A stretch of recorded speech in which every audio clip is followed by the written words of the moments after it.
Good evening, good evening. It is so wonderful to be alive, isn't it? You're watching the Marcia Week show and we're coming to you live. Yes, we're alive and well. We're coming to you live from Barbados. Yes. It's beautiful. We just had some beautiful rain this evening, and the crops and all the plants are just excited. Uh, and we're excited too because when the earth gets watered, then life comes up and we are excited. We are happy tonight. You're watching the Marcia Week show. On the Marcia Week show, we mobilize, we educate, we agitate. Yes, we motivate Africa and the African diaspora, and we have a fantastic show lined up for you tonight. Welcome to everybody who's joined. I hope you had a wonderful day. I'm trusting that your day was very productive today, and that you had an enjoyable time. Is it raining by you? Are you getting showers of blessings? It's always good to get blessings. Tomorrow is going to be another great day. And why is that? Because we are hitting the streets, people. It's time to march. Yes, CG. So CG makes all the banners for us and does all of the artwork along with some others. And we are so excited that tomorrow we're out again. We're going to see each other on the road again. And where are we starting from? Who knows where we're starting from? Bajan boy, where exactly? Good night, Bajan boy. Where are we starting from tomorrow? Who knows? Well, it's on the screen, isn't it? Yeah. We are starting from Redman Drive. Redmond Drive, Queen Bee. That's where we're starting from. Redmond's Drive is where we're going to start from tomorrow. And who knows the time? What is the time that we start tomorrow? We are starting tomorrow, Shara, at 10 a.m. 10. Everybody say 10. 10 a.m. That's when we are starting. That's when we're starting. And Cecilia, I'm the teacher tonight. So Cecilia, what is it that we're marching about tomorrow? What is this march about? What is the march about? The march is about freedom of speech and freedom of expression. Yes, that we are saying they're under attack because of this new bill that they are seeking to pass here in this country. And Barbadians are saying, hell no. No. You're going to pull back some of those things. So they are actually discussing this bill, and we have decided for the entire month of June, we are going to protest. We are going to have protest marches.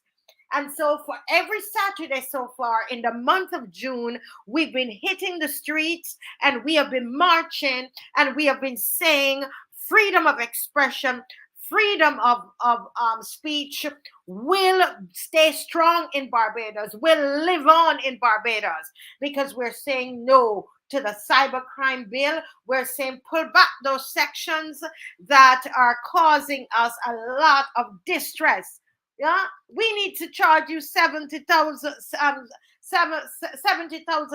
or give you 7 years in jail to the government. You are distressing us. You are harassing us, is what you're doing. You are guilty of this cybercrime, of breaching the cybercrime bill. Then, all right. So, we are saying, listen, we are not accepting any bill that's telling us that if we embarrass somebody, if we insult somebody, if we embarrass somebody, all of these are flimsy things. If we do any of these things, that we are going to spend 7 years in jail or $70,000, just like what they did in Nigeria with the lady that said she just didn't like the soup. She didn't like the sauce, actually, the tomato sauce. Is that what they want to happen in Barbados? No. And we're going to be like the Kenyans. You saw what happened to the Kenyans? Listen, I'm just gonna show you what happened with the Kenyans a little later. There was a bill that they were were seeking to pass through government, to put through parliament in Kenya, and the people hit the streets. Them Africans showed us what to do. That's what those Africans did. They showed us what to do. FX trading. Those Kenyans, that's our lineage there. That's our lineage. Africa. Yes, I know that's East Africa, right? But it's Africa nonetheless. And that's our heritage. That is our DNA there. It's no passivity. You hear I tell you? And that is what they're afraid of. You saw how quickly he went. It's me, and talk about he's, changing back the laws, and he's rescinding and removing those sections. You see how quickly he did that. Because guess what? He is all up into the US now. He went up and met with Joe Biden, and he has troops in Haiti, and he's trying to project himself as a great leader, and the people just embarrassed him. So he doesn't want any more embarrassment. So guess what he does? He comes out and he says to his people, guess what? We're going to bow. And I'm telling you, that's what our leader needs. She doesn't want any embarrassment at this moment, Barbados. She does not want any embarrassment at this moment. Let's just play a little bit, and throughout the night we play. Dave, you have something there? Oh, nothing to play. Okay. Yes. Just in time, good night. Heathcliff, good night. Cynthia Thorpe, good night. Listen, we're going to be like the Kenyans, born again. We like the Kenyans, Monica, Emerson Bob. We like the Kenyans. The Kenyans had victory. Rosemary Lane, did you see what happened to the Kenyans? Woo! Listen to me, Sweet Pea. We claiming what happened to the Kenyans, man. Let's watch. I feel we just need to watch a little bit on the Kenyans. Watch a little bit. We can see a little bit, Dave, on the Kenyans. Staying with Africa, our next story comes from Kenya, where a protest movement began yesterday. It is called Occupy Parliament, like the Occupy Wall Street movement from the US.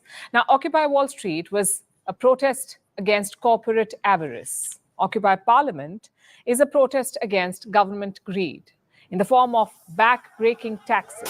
The protests were against Kenya's finance bill for 2024, their annual budget. Kenyans have been facing a mounting tax burden for years now, since President William Ruto came to power in 2022. Last year, there was a controversial housing tax and an increase in fuel levies. This year's finance bill was slated to bring more hardship. Kenya was poised to charge a value-added tax or VAT on bread, the most basic food item. The VAT on bread was going to be 16%. And that's not all. Ruto's government wanted to tax car owners as well, a recurring tax of 2.5% every year. Then there were taxes that just seem unethical. Listen to this. Taxes are high. My mom just died from cancer, and we can't keep raising taxes on cancer treatment. You had them raising taxes even on donations. Women have no taxes are being taxed. Children. I mean, we can't even afford diapers for the kids anymore. There are no vaccines in the hospitals for the children. Ruto wanted to tax or raise taxes on cancer treatments, which are already unaffordable for most people. Disposable healthcare items like diapers and sanitary pads were also going to be taxed. These are already out of reach for the poor. The new taxes would have made them unaffordable for the middle class as well. This is why protests erupted in Kenya yesterday. The country is already facing a cost of living crisis. Things have been tough for the last few years, and every year the government decides to tax them further. So the people said enough was enough. They stepped out to reject the new taxes. Demonstrators made their way to the Parliament building in Nairobi to protest in front of their elected politicians. But they were stopped by the police, who fired tear gas shells and water cannons, also flashed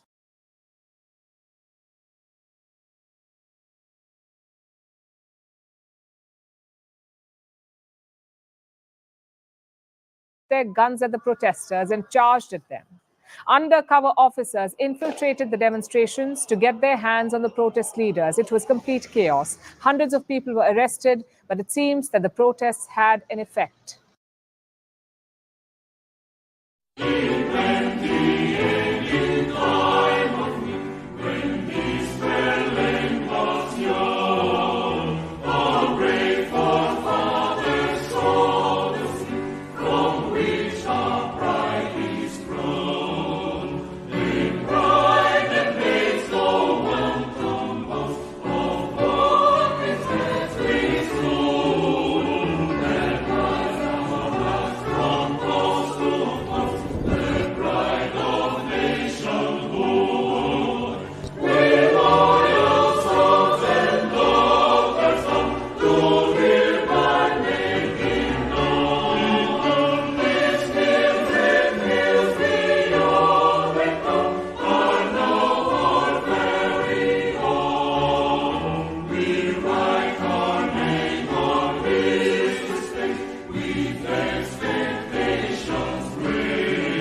Oh, wow. Yes. This is it, people. This is what it's all about. This is what it's all about. And tonight, I want. Oh wow! Someone says, God says the anthem means nothing to the government of Barbados. It just become a song. But I hope for you, God, that this anthem means everything. This anthem is our song. This is our theme song. This is why we do what we do. Yes. And so, regardless of what you think the government, how you think the government feels about the anthem, this is about us. This anthem is about all of us. Okay. Now, tonight we talk about Africa, and we talk about our brothers and sisters in Africa. We were just talking about Kenya and what's happening in Kenya, and there's a country that is close to Kenya, and that's Uganda. And you know what I'm going to talk about, and you know who's going to come on. And our dear brother Sherura, from Uganda, is going to be joining us now. Wasn't he powerful last time? Very, very powerful, and you've all been calling for him. So you better stop and share now. I'm just giving you 2 minutes to share. Okay? 2 minutes to share, like and share, everybody. Like and share. This is beautiful. This is beautiful, guys. And get ready. Listen, I am ready for my notes. I'm ready to learn. School time. All right. So get ready. Now, tonight, Sherura is going to be talking about colonialism. And I just want to say a little something about it just before he starts, because we are kind of picking up in the middle. All right. Now, just to remind everybody of what colonialism is, it's defined as control. Colonialism is defined as control by one power over a dependent area of people. It occurs when one nation subjugates another, conquering its population and exploiting it, often while forcing its own language and cultural values upon its people. All right. And we can think of many countries that have been colonized. We think of all over Africa, and of course, we think about our region. So I want you to get into that headspace. Okay. Colonialism had a huge impact on the lives of Africans. Economic policies were adopted by Europeans who destroyed the colonies rather than help them. And we know that happened here in the Caribbean as well. Africa was damaged economically, politically, and culturally. And so that is actually why we have invited Sherura to join us tonight, because he is going to look at the impact of colonialism on Black leadership, on Black governance in both Africa and the African diaspora. And let me just welcome him to the Marcia Week Show. Welcome, Sherura. Thank you, Mercy. Thank you for having me.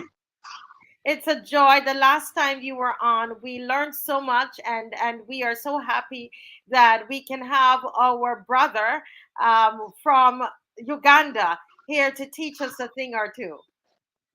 Thank you very much. I'm honored to hear that, Mercy. Yes, and we have Miss Maxine McLean. I believe she's going to join us a little later.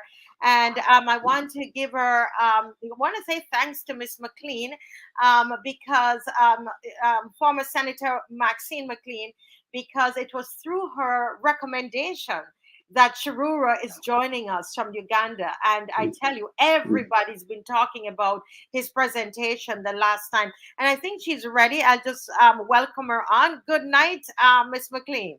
You're muted. Are you muted? Sorry. Yes, good evening, and let me say hi to Sherura. I know you are several hours ahead of us, but you seem ready. And as Marcia said, everybody really enjoyed your last presentation. So happy to see that you made it with us again. Yes. Thank you. Well, we're going to just jump right in, Sherura. We're jumping right in, and you could just go right ahead. Thank you for having me. Let me say greetings to our people in the Caribbean, our people in Barbados. It's a pleasure being on your show. I appreciate what you're doing for our people. It's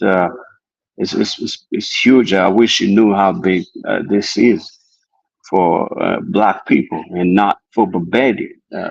Because you see, when you look at our people globally, we have the same problems. The problems you're facing in Barbados are the same problems they have in Kenya, are the same problems they have in Haiti.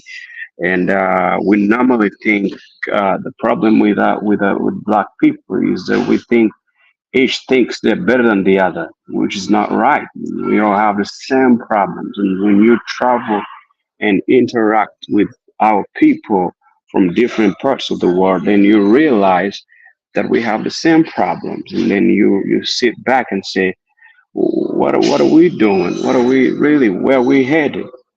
So tonight I wanted us to have a discussion. I mean, to learn from one another. I'm a student of Pan-Africanism, so I'm still learning as well.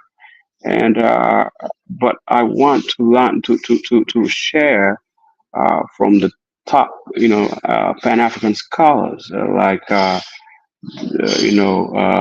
gentleman from the U.S. called Carter G. Woodson, who published a book called The Miseducation of the Negro. And this is a book of this man.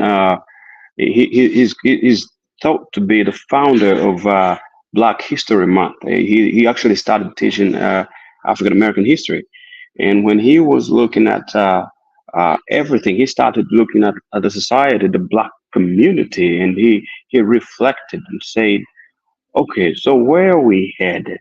And he started writing this book, looking at the leadership, looking at the religion, culture, and he looked at it and seeing where we were headed as a society and where we were coming from and where we were, and he made a few conclusions. So this is what we're going to talk about, and there are different top scholars of Pan-Africanism that we're going to look at. So The Miseducation of the Negro is a wonderful book that I would recommend everyone watching. It's a very small book if you look at. It's like about 30 to no, it's about 100 pages, but very small pages that you can read. But it's a book that would open the mind of our people. And before we even go on, when you look at what's happening in the world right now, there's a war in Sudan. Around 10 million people are displaced, and when you look at that war, the people who are more vulnerable and who are more suffering are the dark-skinned people. The light-skinned people are better off, and the ones who are dying, and of course the light-skinned people are also dying, but the majority, and I think almost 65% of those who are dying are dark-skinned. The same when the war started in Ukraine, you saw what happened. The Ukrainian refugees the white refugees were treated like messiahs, but if you looked at it, black immigrants, black people who were fleeing that war in Ukraine, who were trying to cross to Poland, were most shoved away and told, "Stay or you find your way." And it was an outcry, and this happens all the time. So I recommend this book. See, this book opens the mind, gets our mind open up, and we start looking at the kind of education we're receiving. Is it good for our society, for our community? So when we go to the next page of this presentation, you see here, Carter G. Woodson says the mere imparting of information is not education. And this is very important. See, once you give me information, you have not educated me. That's not education. You must first prepare the mind. You must be ready to receive the information and then interpret it. This is very important. After interpret it, analyze it. But you see, when we're analyzing information, we analyze based on how we've been nurtured. This is very important. So we analyze. So someone from Barbados will interpret something based on the cultural values of Barbadian people. Now, me from Eastern Africa, from the Bantu people, I will analyze it best on the ways of my people. But if the ways of my people were not imparted in me while I was growing up, and someone else's ways were imparted in me, so I would not interpret based on on the ways of my people. So when the man giving me information is not enough. And this is what Carter G. Woodson had to say. He said, if you give someone information, if you impart the information, that's not education. That's not you. Well, and this is what happens all over Black communities. When you look at the education that we have in Africa, for example, I'll talk about the education we have. It's a kind of education that most of these young people, when they finish school, they don't want to read. Not because they really they hate reading. No, it's because the type of education has made them hate reading. Because all they do, they tell them, read, read, read, read. But you see, these kids don't even understand the language they're learning in. Because, all Black societies all over the world, they study in someone else's language. I would understand for diaspora because this is a language that you people have grown up knowing. There's nothing else that you've known. But, in Africa, those who were enslaved by the Portuguese, they study in Portuguese. Their national languages are Portuguese. Those who were enslaved by the French study in French.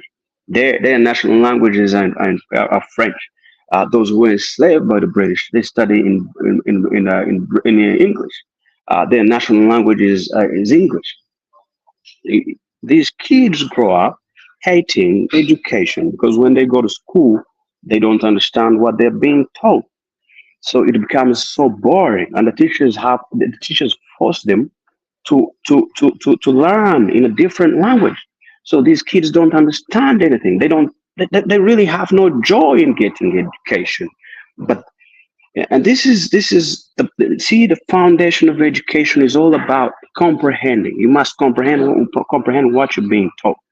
So Carter G. Woodson says the mere imparting of information is not education. So when you go to the next page, and this is this is Chancellor Eric Williams, whom you might know from Trinidad and Tobago. He said the strength of a nation depends on the strength of its citizens. And so when we talk about politics, this is important because you see, when we talk about government, Mashir, the government is not it's an imaginary entity. It doesn't exist. See, the government is not anywhere, and we try to validate it by having buildings and physical addresses. But this is an idea, it's a thought that we all subscribe to mentally. So there's nothing.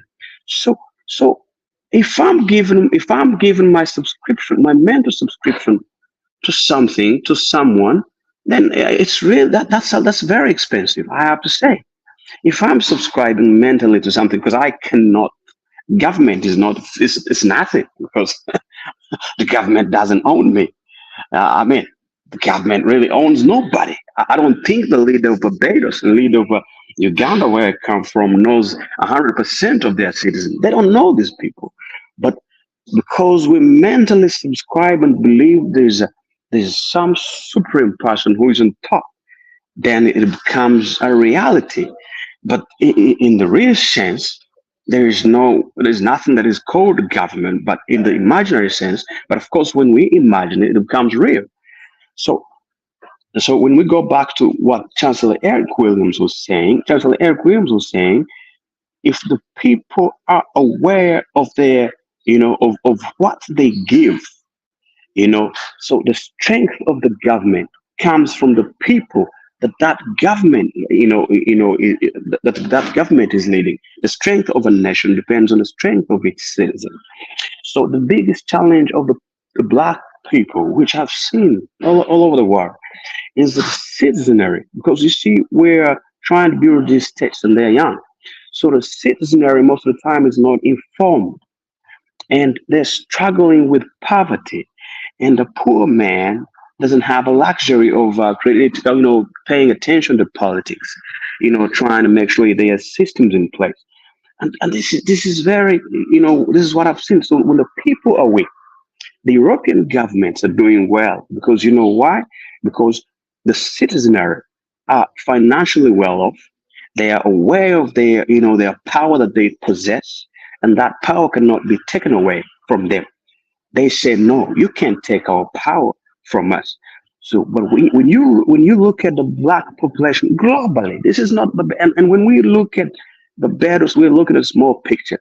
Let's look at our people because we are all just from one man. We are from one family. And when you look at it, the problems we have are the same.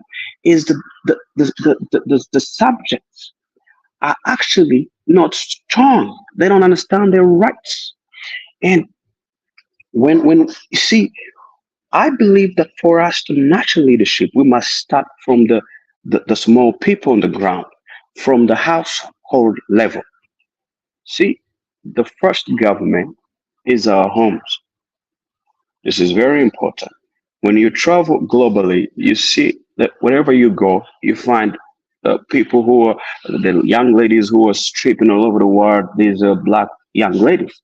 And it's not because they're born strippers, it's because they've been driven away by poverty. They really have no leadership. And poverty is mostly a mind thing. So these people don't have a leadership structure that makes them believe in tomorrow, that makes them believe in strength, in power, in saying collectively we can build something, but we have to suffer to get there, like how the Chinese did it. So the leadership is lacking from a micro level, from the household level. So you find that even because you see, that's why you see in the black communities, that's where you find the homes are not sustainable anymore. The family is broken. So how do you build a nation without a family? So we must start from a micro level. So when a man and a woman are married, we must find out why are we having so much divorce rates. So once we study this, we start from a micro level. When we go to the next,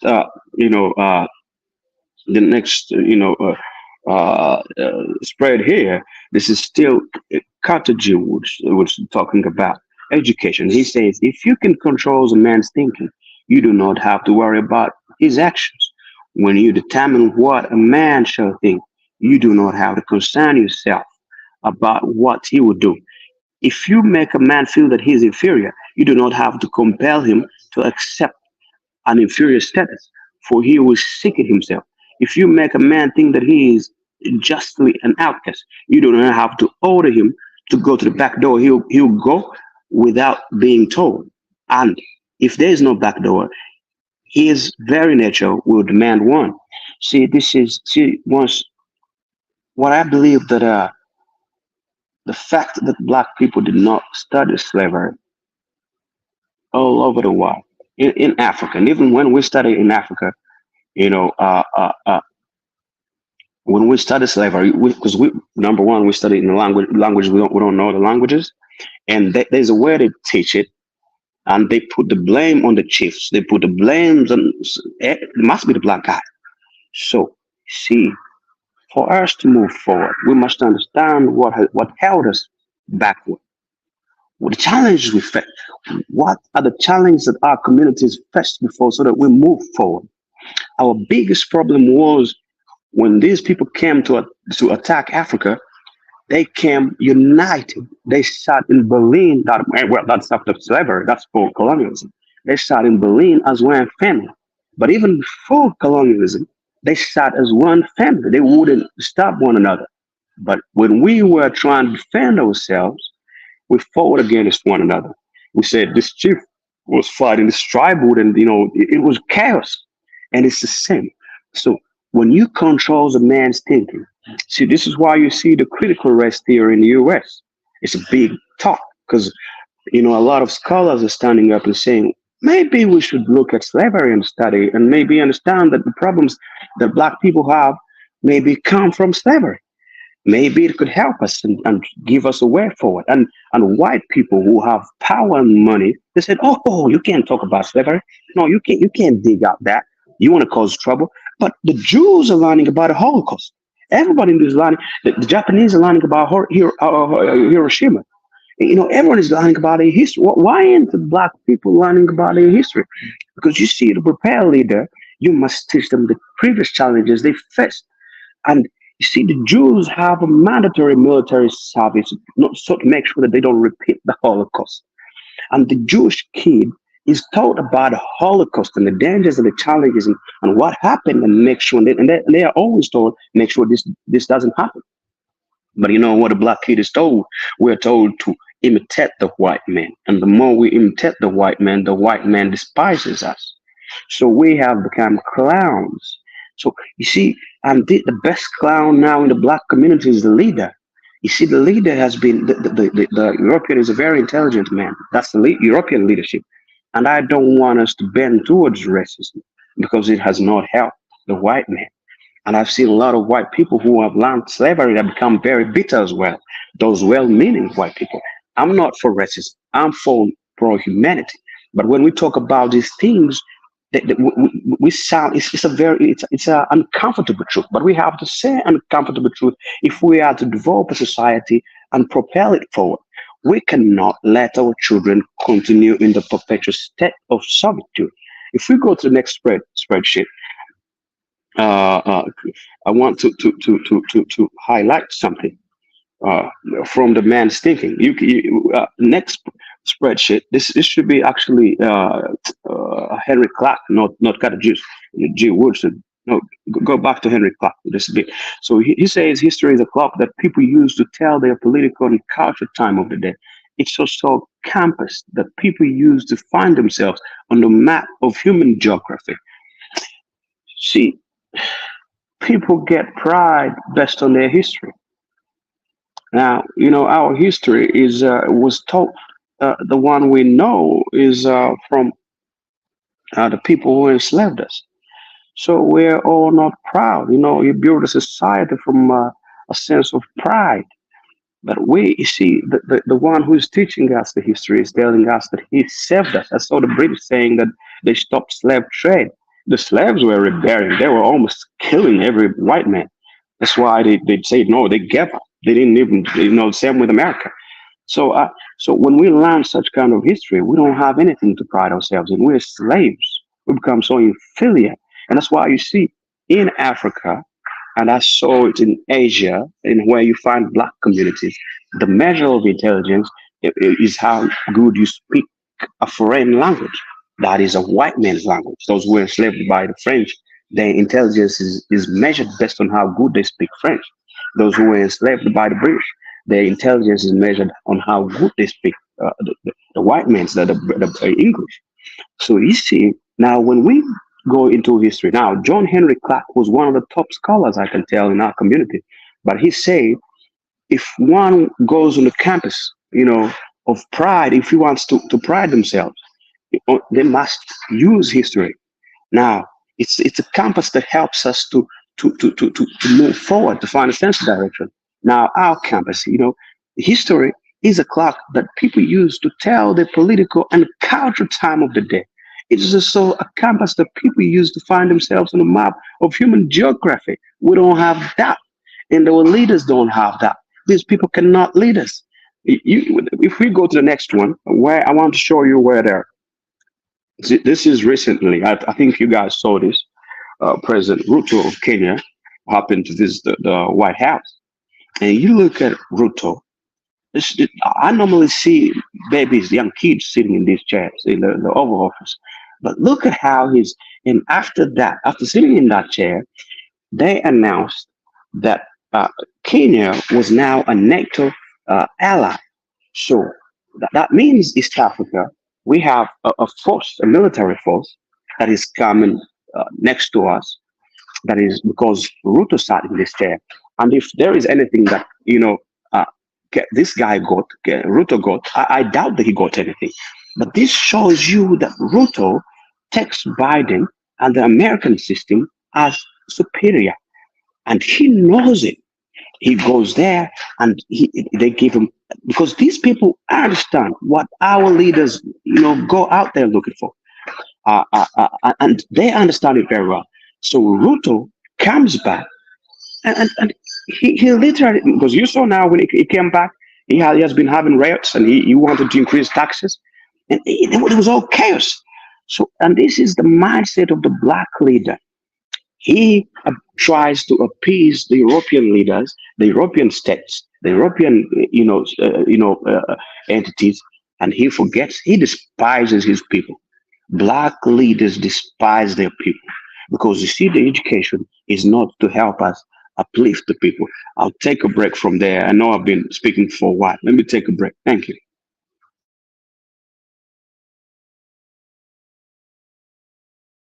This is just tremendous. I mean, I didn't need a break. I was going. I was caught up in it at school, and there's just a lot of truth that you have just spewed out. And when you think of the president of Kenya sitting there, and you could see him with such glee on his face, and looking like a child, Miss McLean, sitting there in that chair, and then to see what has just occurred in his own nation.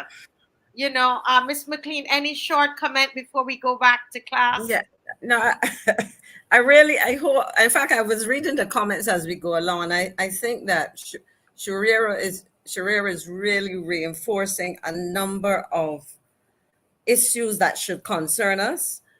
And it is like holding up a mirror. I mean, we in Barbados, and I'll send you a copy of that speech, Sherura. It's of our first prime minister. Once during a political campaign, he gave what we call the mirror image speech. But it is about introspection. Because if we do the kind of introspection that you are leading us to do, it helps us to not only understand some of the weaknesses that we see manifest, and in this case, in our political leaders, but what we need to do to heal ourselves, because at the end of the day, I'm listening to you, and on my way home from a friend's house around the corner to come home to this, well, on the way there, sorry, I was listening to a program where I think there's some course in citizenship. And it reminded me that a lot of our young people perhaps need to understand who they are. And as you correctly said, information is not education. But as Marcia said, I and you will see, and I will show you, I am here taking my notes. I that's how I am. I take notes all the time. But I think you are making such powerful points. Yeah. That it really reminds me of some of the things that we need to say to not only the young people, to ourselves. Yeah. So over to you, Marcia and Sherura. Yes. Thank you. And so Sherura, we do have this seems to be another 10 minutes. So we're just going to let you go at it. Thank you. Thank you. I appreciate you. I appreciate the comments. Thank you very much. And that picture of Ruto, if you look at that picture closely and someone asks you, who's the boss? You would definitely see the boss in that picture. And the boss calls the shots. And that boss knows that he's grown up knowing that he's the king, and he knows who's the subject or who's a slave. See, the white leader clearly knows the ability of the black man. See, when we have global, conferences, and there's you see everyone, even the Middle East and Africa say, what does America say? What does Europe say? What is the EU saying? Please say something. It's like a kid looking out to the father. Why would I care what America says? Why would it even cost me a minute sleep what America says? But you see everyone saying America should condemn this. America, you see, this is a mental problem. It's like they call it. I don't know what we can call it. It's not even Stockholm syndrome. But as long as we appease the master, he becomes the master. If you can go to the next spread, see, this is Henry Clark, our ancestor, and he says to control a people, you must first control what they think about themselves and how they regard their history and culture. And when you conquer makes you ashamed of your culture and your history, it needs no prison walls and no chains to hold you. Sometimes I sit down and I imagine, what if the first human being was a white man and black people were offsprings of the white man? I think the white man, would be worse than we are, because the fact that we are the original people and we are the most, miserable. It shocks me, and this is all about leadership. That our leadership died when we encountered the external, races. That is the Arabs and the European races. So the leadership, you see, the structure of leadership was based on these small kingdoms and chiefs. See, we still have the chief mentality, because when we're talking, you see leaders talking about, the priorities must be Barbados. We must look out the interest of Barbados. Why don't we look out for the interest of Jamaica, Barbados, Bahamas, and all the neighboring people? Because these are all the same people. They have the same challenges. Why can't these people trade together? Why can't these people be one? Why can't these people have easy movement between them? Because that's trade. If you make it easy for them to trade, then they can prosper. Why can't we have these people empowered internally? See, because you see, to natural leadership, you must have people who are proud. Now, if you control a people, to control a people, you must first control what they think about themselves. Black people despise themselves. Even the leaders despise themselves. They know that and if you despise yourself, you can't provide leadership. And he goes ahead and says, and how they regard their history and culture. I think there's no race that hates their history and culture as Black people. And it's now that we are trying to forge something new, and we don't even understand what that new is. Because you see, that new is built on the foundation of the white man's culture. You can go to next, because we have 10 minutes, and I want to make sure. See, still Henry Clark. Now, Henry Clark was one of the top teachers. He says it is too often forgotten that when the Europeans gained enough maritime skills and gunpowder to conquer most of the world, they not only colonized the world, they colonized back of the world's people, but they colonized the interpretation of history itself. Human history was rewritten to favor that at the expense of other people. The roots of modern racism can be traced to this conquest and colonization. See, there's a time I was watching TV at night, and I saw there was a documentary about ancient Egypt, and they were trying to portray ancient Egypt and how it looked like, and they were seeing pharaohs and the slaves and what, and the pharaohs and the top leadership were all light skinned, close to being white, and the slaves were black. And when I looked at it, I said, well, this is the white man is trying to uplift his own people. The Arab, and you might have seen something in the news where there was a documentary about Cleopatra, and she was portrayed as black, and the Egyptian government was mad. They almost closed the U.S. embassy for that. Now, because you see, this picture is very important. This is very important. Egypt is the mother of civilization. So if you don't have it in a picture, if you take it away and you give it to people who were slaves to the white man, then really, you're giving pride to the slave. This is very dangerous to the slave. You can't make the slave proud, because the slave will rebel.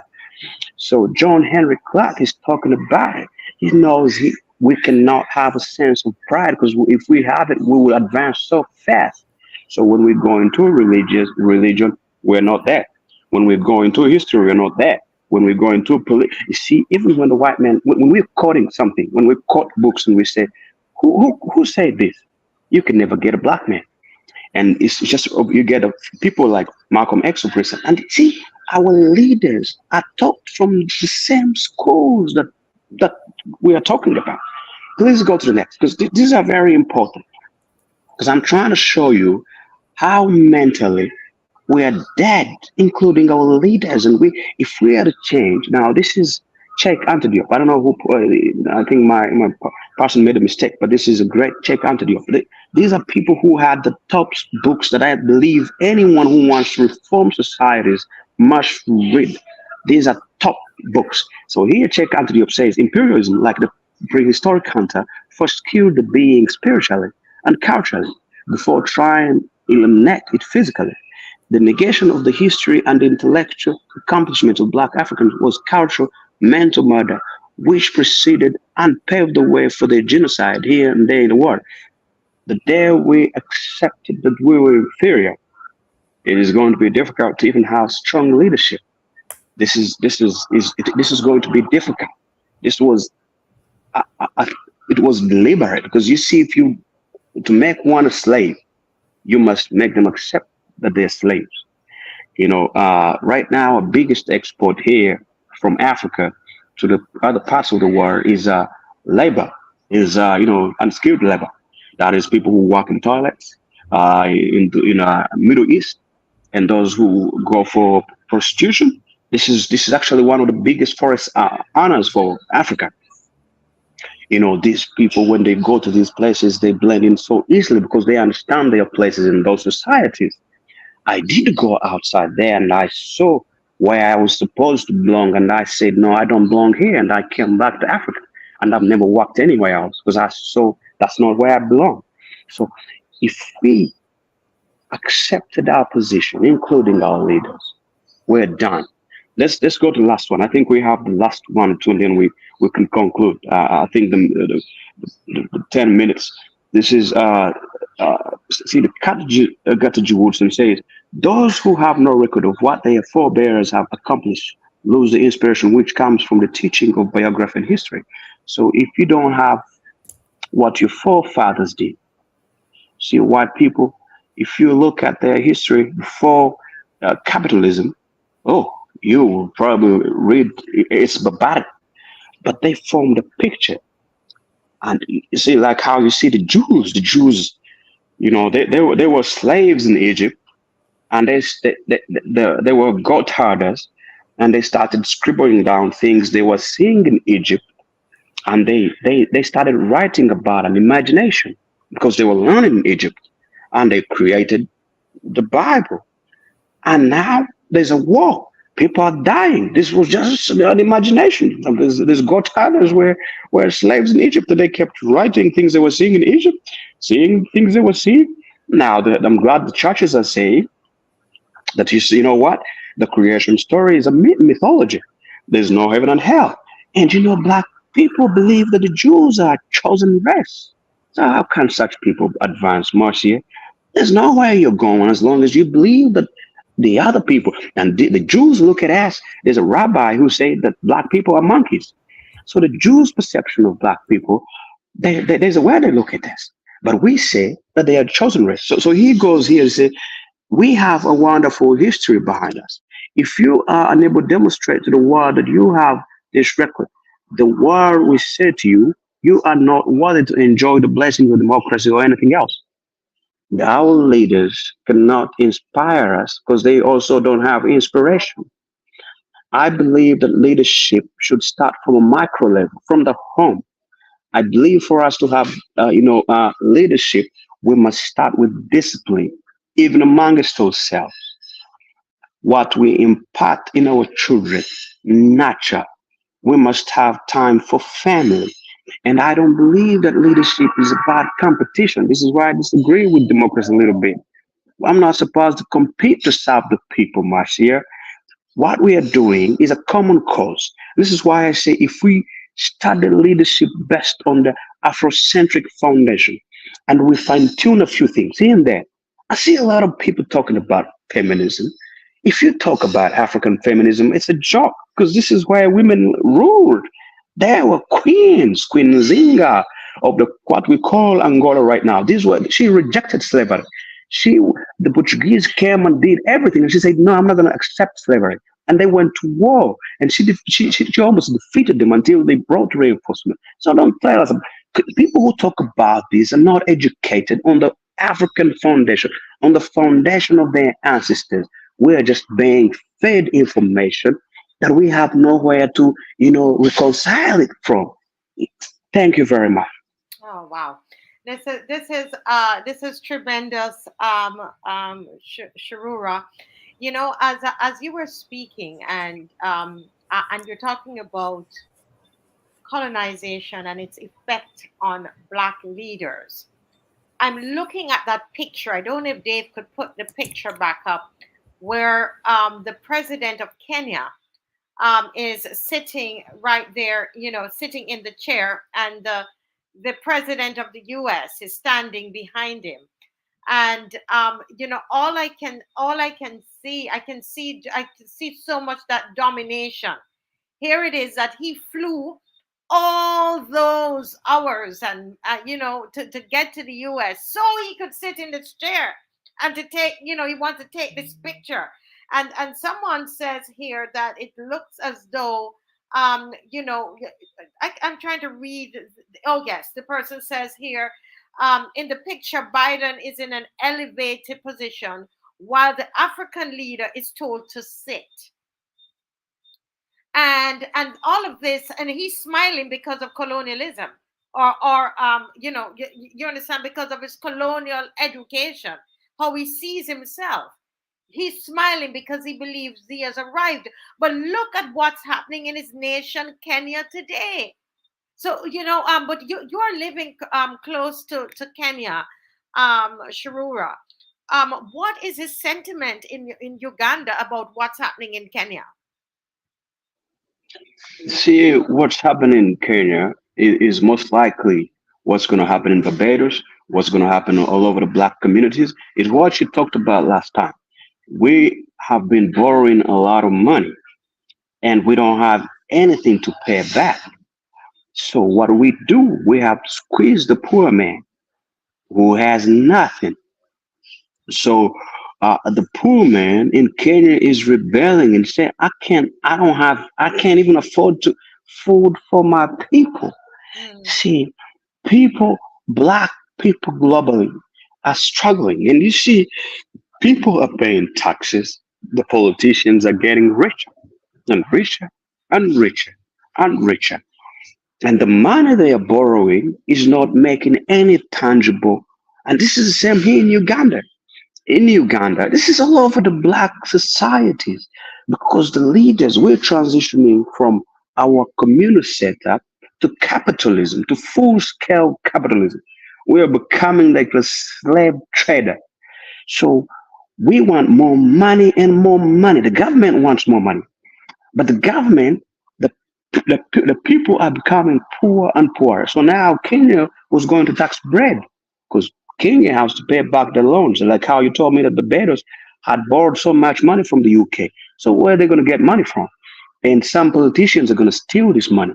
And you know what's going to happen? The biggest business owners in Barbados and in all Black communities don't look like us. So we stay at the end, at the bottom of the pit. So we're always consumers. We consume. So the money always goes out of us. Always. So we stay in the perpetual state of poverty. The government is stuck because it keeps borrowing. And now you see what's happening in Kenya. They tax bread. What do they tax next? Maybe they're going to tax the kids that you're going to have. So this is the dilemma that is around.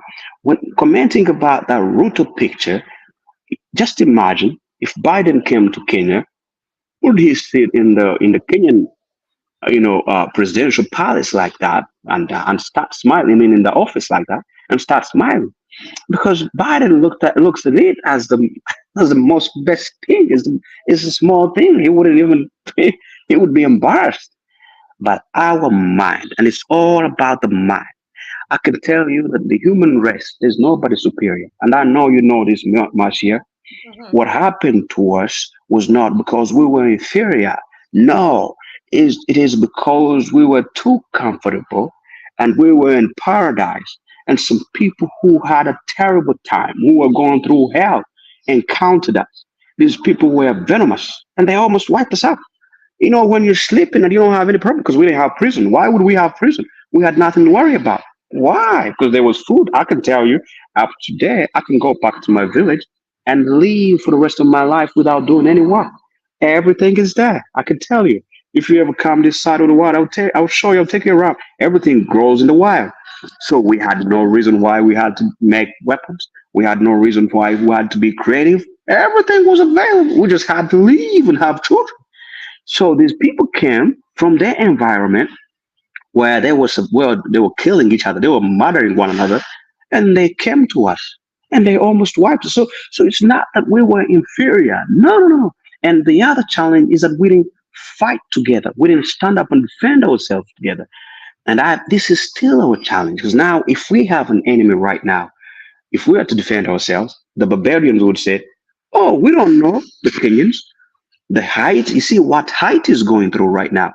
The same problem. We don't come together to collectively defend one another. The same problems that sold us into slavery are the same problems following us. And when we have these problems, we look at the leaders. The leaders have no idea. I think we give them so much relevance which they don't even deserve. It is us to collectively say, this is what we want.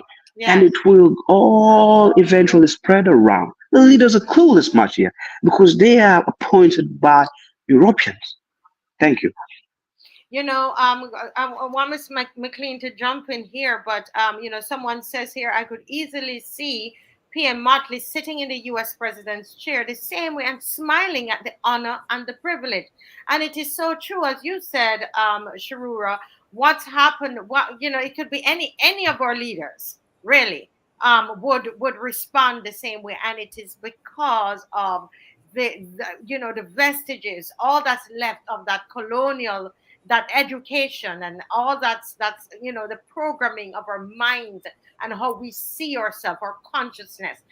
Miss McLean, any comment or questions for Sherura? Yeah, I wanna. I look at that and I shake my head because it really, and I'm talking about the picture with President Ruto, because at the end of the day, it says something about where our mental state, our heads are at. Let me put it that way. And I look at him and I think of the first president of post-independence Kenya, Jomo Kenyatta, who was an anti-colonialist activist. And you know, it is unfortunate that most leaders, and I say most because I'm sure there are several who wouldn't. And I saw some comments about this particular photograph, but it also brings me, Marcia, to present day Africa and the African diaspora, because as you know, I am a self-confessed, I don't want to say addict, but a lover of Nollywood movies. But I look at the images of how our women portray themselves and this fixation with things like bleaching. Because I mean, I look at some of the actresses and actors as well, and I recognize that the complexions I'm seeing are not natural. The way they put the things on their heads, their wigs and their weaves and whatever else. When, as a child growing up, I was inspired by the natural beauty of African women, so to speak, in terms of how they cut their hair or braided their hair or whatever the case may be. And I'm seeing how we are indoctrinating our young people into, you know, this whole image, which is a rejection of things and people African. And I'm hoping that there will be a reset of that. Somebody, and I wrote it down, one of the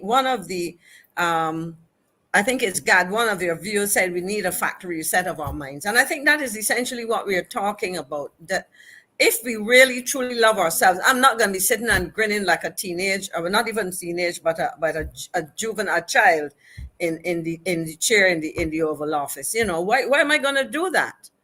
You know, and this is the kind of thing, to me, that is, to even ask me to sit there or for me to do that is a disrespect of self.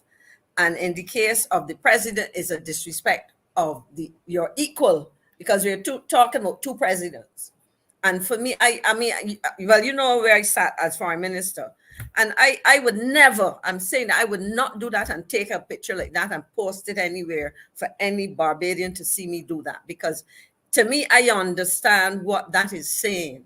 you know, and I look at Black women across the world, and I know some people say, you know, what's in a style or whatever, but if every image I'm seeing is of somebody, and I'm going to talk about the economics of it, because if we were to sit down and calculate the billions of dollars, and whether we are talking Naira, CDs, you know, the currencies across the continent.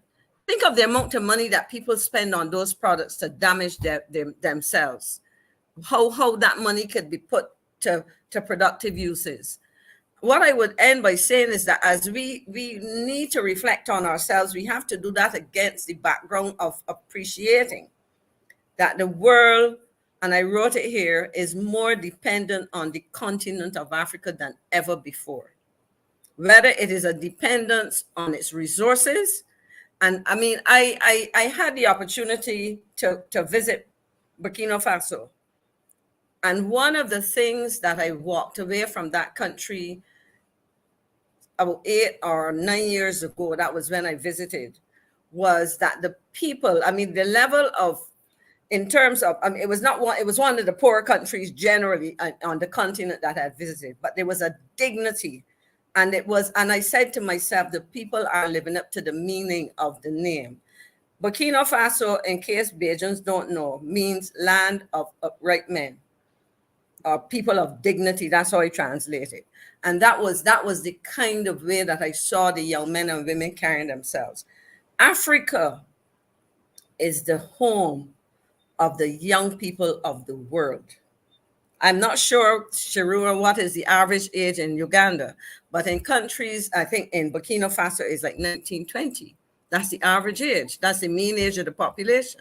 In Barbados, on the other hand, we have, and people are reminded that we have an aging population. If you go to Italy, Europe is as an example, Europe is dying.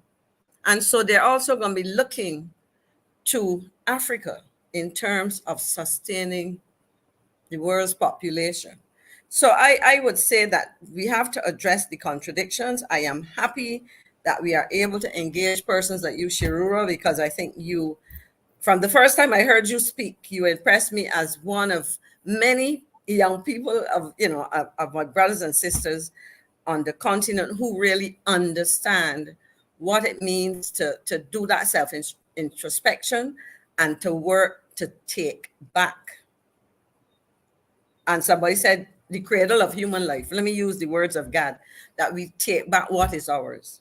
Yeah. And so this engagement is something that I dreamt of. I mean, I will say this now. I went to university to do African history. I might have said that before. I ended up doing management. But for me, from a child, I was always fascinated by what I read. And so I was lucky to be the younger sibling of older siblings who invested in books and so on about Africa, and persons like Marcus Garvey and Frantz Fanon and so on. So I really want to thank you. And I know that Marcia you will get the feedback that we will get. And so hopefully we will see you in the flesh sometime soon. Yes.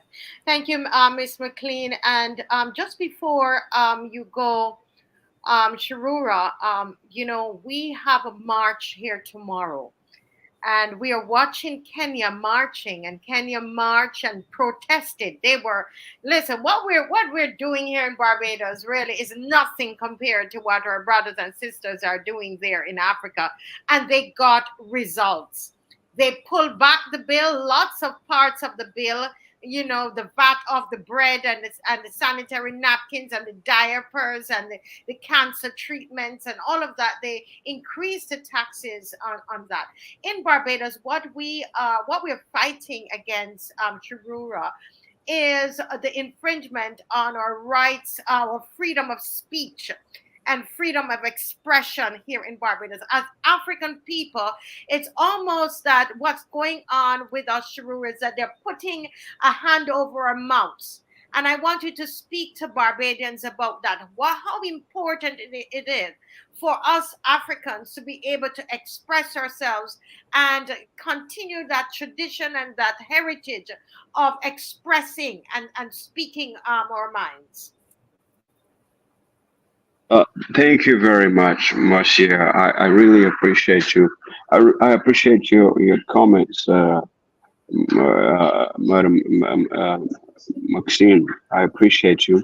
It means a lot. And talking about the young population, I want to first comment about that.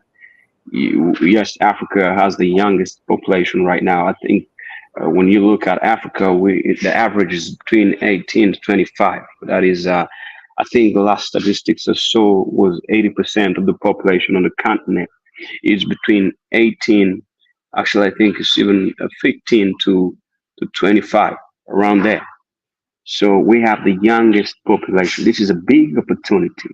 It is like we're in dream world, but it's also a challenge that we have to provide employment to these kids because they are energetic. The problem that we are facing is that the education they receive is not really it doesn't it doesn't apply. So when they come to do the work, you really see they don't know anything. They cannot. The only thing they can do is speak English. That's the only skill they have. So anyhow, talking about the match that you have, the infringement against freedom of expression. That is something that I have seen, and I traveled to China. China is one of the most developed countries in the world. But as I had my cab driver, and I asked him, I said, "What do you think about Xi Jinping?"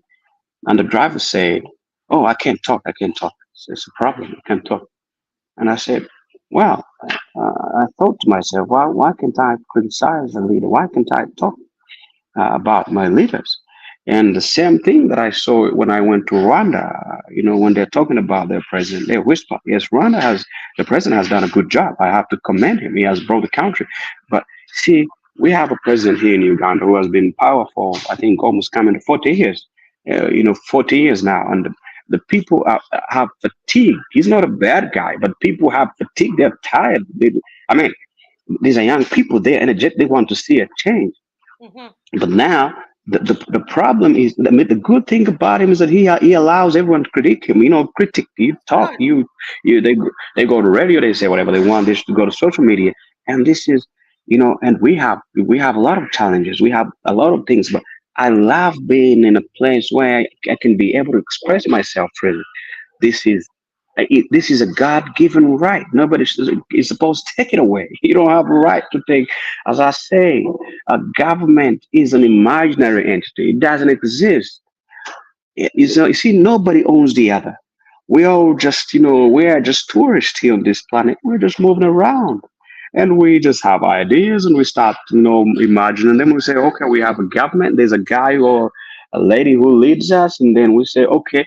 So, and then we print papers, or what we call money, that motivates us to work, me and you.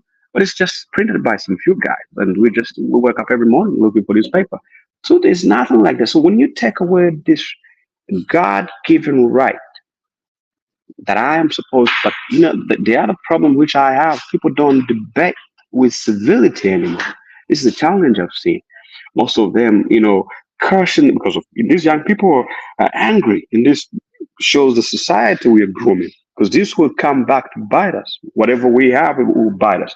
So we must teach young kids that they must critique, leadership with facts, and they must put emotions aside, because we're not fighting. This is not a competition. We're trying to build society. We must agree to disagree.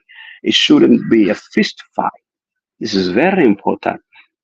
And you see, what we fight today, tomorrow might come back and bite us. This person might pass the law, and tomorrow is going to be on the receiving end, and they won't have a right to say anything. So you can't take away the right of people to criticize you, because that's how you get better. See, when people learn Pan-African leadership, our ancient African leadership was beautiful. It was sweet.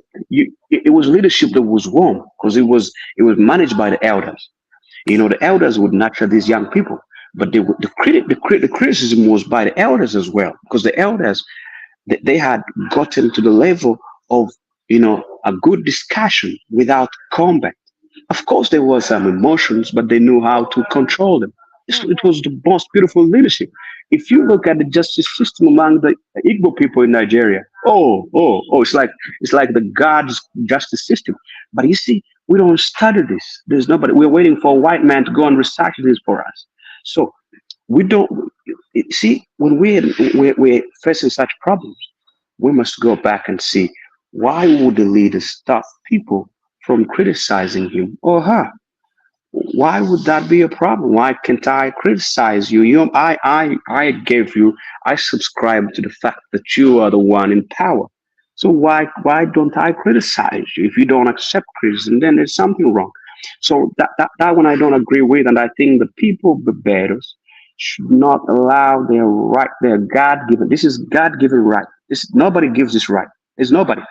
I cannot give you. See, the right to express yourself is, there's a word they use it, inalienable. I think that's the right word. So it's not, yeah. So people of Barbados, don't allow your rights to be taken away. No, no, no, no, no, no. Your rights are God given. Thank you very much, Marcia. Yes. Yes, thank you so much, Sherura. Thank you, and we were very enlightened this week again. And the good thing is I have the slides, and I would ask you permission, if people ask for it, if we would be allowed to share it with them, because I myself would be just reading over what was presented. I thought that this was very, very well done, and very excellent, and we did learn a lot tonight. Thank you, Sherura. What time is it there in Uganda? It's about 5 o'clock. It's no, it's 3:16. It's 3 in the morning. 3 in the morning. 3 in the Yes, morning.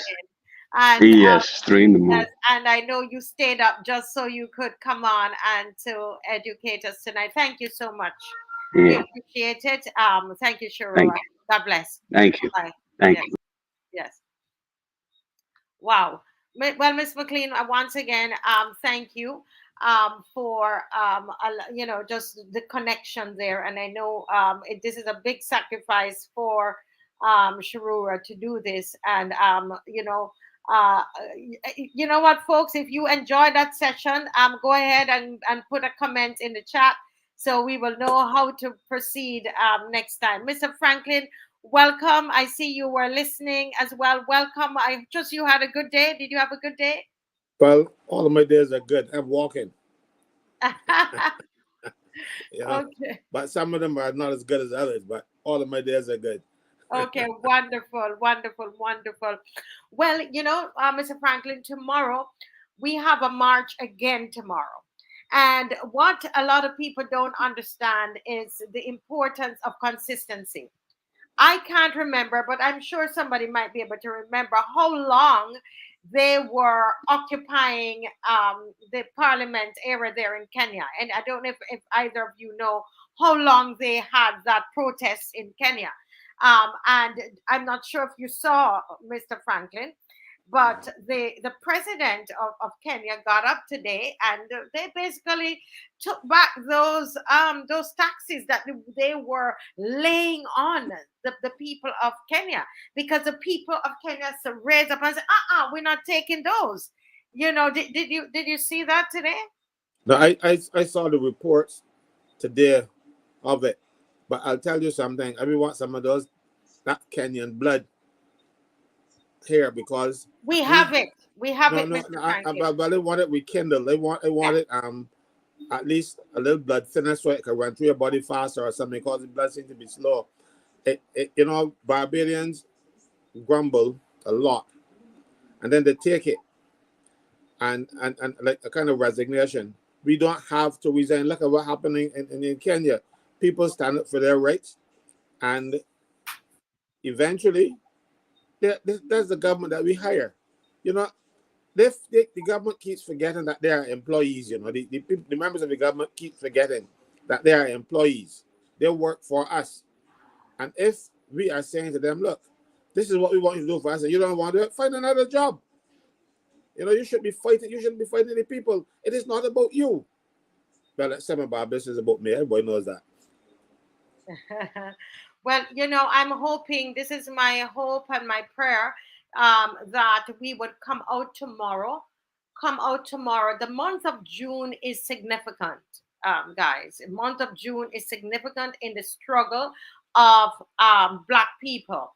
And hadn't had the chance to go through all of that on the show, and I think we need to, because you will understand the significance of why it is that we are marching like this in this month.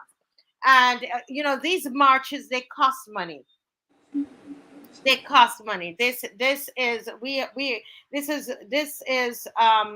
is now going to be our fourth march in for the month of June. Next week is the last one, because we had 5 Saturdays. All right. And we're still asking for donations. We're trying not to. When once we have, we don't come to you. But the reality is that with the march, tomorrow's march, and the march for next week, plus the roadside parliament, we have a roadside parliament that will close off everything. We need $6,300 is what we need. All right. And it might seem like a lot, but we're talking about sound system. We're talking about the police. We're talking about the truck, right? Each of those marches, when we march on Redman's Drive and we go to Independence Square, that's $2,000. All right, because we have to pay for the sound, we pay for the police, we pay for the truck. Luckily, we're not going into Independence Square that we have to pay for that. Okay, so we're gonna ask people to when you're coming tomorrow, bring a donation towards the march if you're able to. All right, and then next week we march again. It's another $2,000. All right, to march.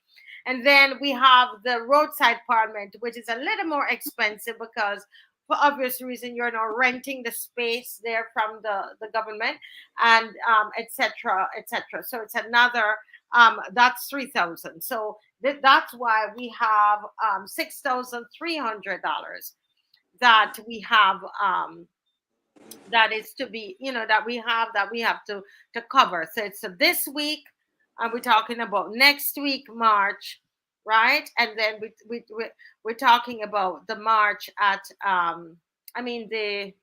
what am I saying, the roadside parliament. Okay, so we ask everybody to bring some donations for us to be able to cover these expenses. Senator Naked is coming in, and luckily he's paying his own airfare. Someone has said to me, "Listen, Marcia, I'll put him up. I'll pay for his hotel." So people are donating. People are giving their time.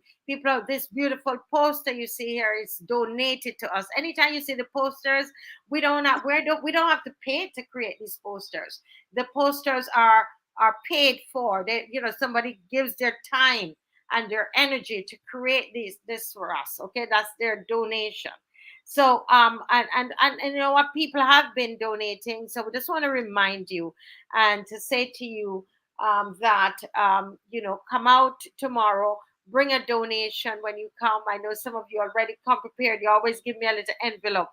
All right, so I just want to let you know what is happening.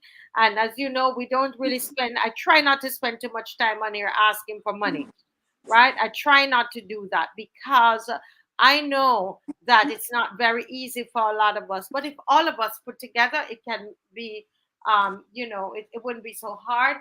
I thank those in the diaspora who's promised that they're going to send some funds to us. If you're in the diaspora, you can help us as well. We would appreciate that. And just let me put up on here the banner of what if you want to help us, you can WhatsApp 236-7000 to donate to the marches and the roadside parliament. If you WhatsApp me, then I can give you all the information on exactly how you can donate. Mr. Franklin, anything you want to add? No, I was just tempted to say, when you were saying that, everybody can give a little, it reminded me, many hands make light work. Yes. That just flashed through my head, so everybody give a little and we wouldn't have to worry. Remember, it was said by somebody who we know, many hands make light work. So much so, as a matter of fact, in her case, there's not enough work for the many hands. But that's another thing. Yeah, but so we see you tomorrow at 10 o'clock at Redman Drive. You know where we start from, Redman Drive, and then we go all the way to Independence Square. No roadside parliament tomorrow because we're trying to keep the cost down, you can imagine. So we're going to do one big one at the end of the month. And we needed to come out. We have visitor coming, so we need everybody to come out. Bring a chair, sit down, relax yourself. It's beautiful surrounding there at Hastings Rocks. And come on out and let's have a good time of education. We're going to be focusing that particular one. We can't take a blind eye, turn a blind eye to what's happening with the crime, etc. In the country. We need to focus on that. Our young men are dying. Mr. Franklin, you realize another one died last night? Yes, I was commenting on it today. I don't know what is happening. It seems as though we're going to get back that flag, you know. We're going to dig it back up. Because it seems as though a blight has spread across Barbados. All of a sudden, every day somebody's getting killed. You're getting shot or you're getting stabbed. And who getting stabbed? Black young men. Not that I want white people to get killed or anything like that. Don't get me wrong. But I'm saying to you that the people that are getting killed are black people, black men. And who are killing them? Black men, black boys. So we have to realize that we are doing ourselves no good. Yesterday there was some other fight somewhere in town, two old men. I see what's happening. We got to get back that flag. Everything is going wrong. Yeah. You know what? I hear somebody in the background, somebody was filming it and sending it on thing, and somebody said, "We're too old for that, though. We're too old for that." Let them realize that them should be there fighting like the dogs. Yeah. You know? Somebody says the destiny of our nation is under attack. Every day is something in this country. Look at Cricket World Cup. The whole man came here to. You saw that. And, yes, oh my Lord, that is so sad. There are two deaths, Marcia. Two drowning. One, both Indian. One is an American or Canadian citizen. He was in the sea at, I think he stayed at a hotel on the South Coast, because I heard about the journalist, and then later this evening I heard of the second one. And if I am correct, there were two incidents last night around just after midnight. There was one young man who died after receiving stab wounds in Black Rock and I think there was an incident elsewhere as well. And these are young men, 20 years old, 19. Yes, two deaths last night. Not one, but two, you know. And then there was the crew member here from the broadcast crew. And then there was a someone who came to the cricket. He was in the sea with friends. That's what they said. Oh, that other one. So, I mean, it's almost too much, because it's like every day. I mean, these it's so unfortunate that they've came here for what is supposed to be a happy event. I mean, accidents happen. I mean, you don't know, the circumstances. But as somebody who swims who goes to the beach, I don't know if you could call what I do swimming, but it's an approximate to that anyway. I mean, it's so tragic too. I've lost people that I know to drowning, and it's not an easy thing. And then, unfortunately, in the case of this broadcast crew member, from what I heard, the young man just got married about a month ago. Yes. It's really hard. But back to the whole issue of our young people killing each other. I mean, and I want Marcia very quickly to say thank you for your contribution. I saw you on the program last night, and you were raising some important issues. In fact, I think generally it was, as you indicated, it went beyond a discussion and a diagnosis to people trying to suggest some of the things that may happen for Barbados as it tries to grapple with it. And Marcia did make the point that Barbados is a 2x3 island. It has 66 square miles. We cannot escape it. Whether it is about being in the wrong place at the wrong time, you can't go into a shop or send your child into a shop and be comfortable, because it isn't happening there. It is happening anywhere on the island. It's, But these are young men. I when I say young men, when I was a boy, a young man used to be 21. That got changed back in 1971. Made a change, I think, from 21 to 18.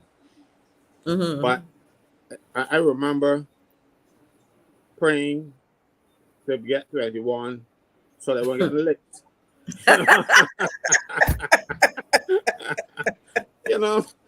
So 18, you were still fair game for lashings. Yeah, I remember but the last time I get the stick applied to me, because my mother wasn't the type of person that would go and look for a belt. She used whatever she had.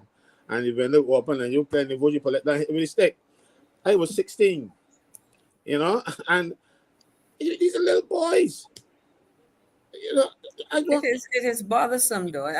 But we are talking about the males, but I don't know if you have seen multiple videos of schoolgirls fighting.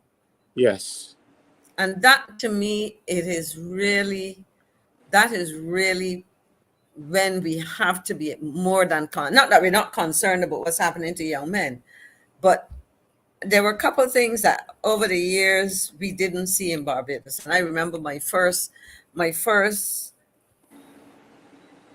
seeing of a drunk female young woman under 25 was when I was a graduate student at Ohio University.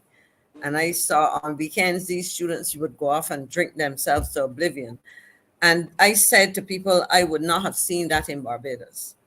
One time we would have said we would not have seen young girls on the street fighting to kill each other. I mean, using weapons, breaking bottles, stones, you name it. A level of violence that it is indeed frightening, whether it's our young males, older males, or females, young or older. There's something about it that is beyond worrisome. Yeah. And this is what was happening. This is what was happening in El Salvador. And where they were actually in terms of the Western Hemisphere, they were considered the murder capital. They were just gangs, right? They had a whole lot of killing. We're talking about, yes, it's bad for Barbados because we're not accustomed to all of that. And again, as I said last night, we're so close. But I'm looking here. There's an article that's written on the president of El Salvador, and he credits a good plan because they have in jail, thousands of people. I think it's over 80,000 that's locked up in jail, but they also say that they credit God. Let me just read. Let me see if I could read something here. He says Buckley then launched a more severe nationwide crackdown against gangs, bolstered by the Salvadoran legislature's declaration of a state of exception, which suspended the rights of association and legal counsel and extended the time suspects could be detained without charges. So they did do some legal work as well. They made some changes there. By the end of the year, homicides in El Salvador had plummeted by almost 60%. That's the end of 1 year. And as of this year, nearly 80,000 suspected gang members have been arrested. He says there's a spiritual war and there's a physical war. Buckley commented, our impressive victory was because we won the spiritual war. And what he said was that when they started out, when they actually started the plan, to roll out their plan, he said that it started to fail because the guys started to turn on the people and they started to just kill people. They would just shoot grandmothers down, and just to retaliate against the government, because the government had a plan in place and was trying to get them locked up. And he said, as they were in their parliament, they decided to pray, because there was nothing else that they were able to do but to pray. And it's not that sometimes you talk about prayer, you talk about God. Sometimes people say, "Oh Lord, we can't bother with all that church." Nobody's talking about church. To talk about God is not necessarily talking about church. They didn't pray in a church; they prayed in the parliament and asked God for help. And so the president is saying it's a miracle. But did you see how much work they put in? Because some people know all they want to do is pray, but they went to the legislature, they made changes.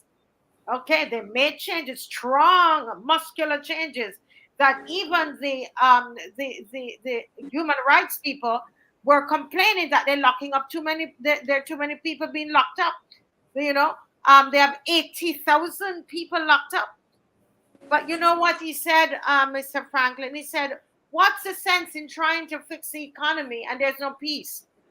He said, "Without peace, how can we have a thriving economy?" And so they went to work. And when they worked, Mr. Franklin, and the trouble was coming on them, they decided they were going to pray, but they worked at the same time. Yes, and I'm saying to Barbados, there is a spiritual connection. There's a spiritual reason to this. And we are from different faiths, and we can pray. It don't matter whether you go to church or you don't go to church. Right? But he said he sought God's wisdom, and he took down the M313. Okay, and he stood up, and there are 80,000 people right now that's in jail, and their murder rate is gone way down, way down. It's one of the safest places. So they're now saying El Salvador is safer than Canada and the US. Well, a lot of places safer than the US. But but really and truly, when you think of that, Mr. Franklin, what are your thoughts about that? Well, I want to just go back to what Maxine was talking about, with the young women who are getting involved with this bad behavior as well. Only yesterday, I was speaking just to a young man when I was waiting for my case to come up at 11 department. We were talking about the same bad behaviors, and we were talking also about what's been happening on the roads, because they saw the segment for the Marshall Week show where I talk about people driving through the lights and that kind of thing. So that's where it started. And we were then talking about, but a lot of women doing it too. And I had to say, there is some truth to it, that anything a man can do, a woman can do better. Because the women behaving badly and they're doing it better than men now. I'm serious. I've even seen a woman on a motorcycle up on the back, up and wearing the front wheel in the air and stuff. I said, geez, I thought there was one thing. Because you always thought the women had more sense. And they used to be the ones to pull the men back. When they got a boyfriend, get in trouble, they should pull it back and all kind of stuff. No, but they're getting into trouble and they're egging them on too. So something is wrong. I tell you, we need that flag dug up and brought back to Barbados or something, or have it washed. Because holy water sprinkled on it or something, because everything seems to be going wrong. And right now, and the thing is, we have a prison up there that is full already. I would like to see a few people in there as possible. There will always be some, because I don't want my prison officers to lose their job. But at the same time, I don't want to do overwork either. And you have, it's like El Salvador is saying, getting less criminals and more people are keeping away from crime. But we seem to be we are on the upward trajectory, because we are now trying to get, like, as in Barbados, we copy everything except the good. Look at it. Look, every time you look around Barbados, you see they're doing something that happening outside of Barbados. If not, and unless it's a bad thing. A guy passed me today, and his pants was so low that I was seeing the leg, the bottom of the underwear. I said, "Geez, but you don't need to wear the pants." But that comes from people don't know where that comes from. Another might not be wearing it. In prisons, you are not allowed to wear a belt or shoelaces because you can use the belt to choke somebody or a shoelace to strangle somebody with it. So because you don't have a belt, the pants drop down. That comes from jail. That is what happened in the United States jail. And I know it's a style. And people making pants with not enough base on it so that it can drop below there. I'm elevating this nonsense. So we are copying everything. So I'm not surprised that we are copying the violence. But something has to give. And I will die talking about this. When the violence and the criminality is being sanctioned, supported, or a blind eye is being turned by the people who lead this country, then it will get worse until we have some person in office in Barbados who is upright morally and otherwise. This will continue because the criminals.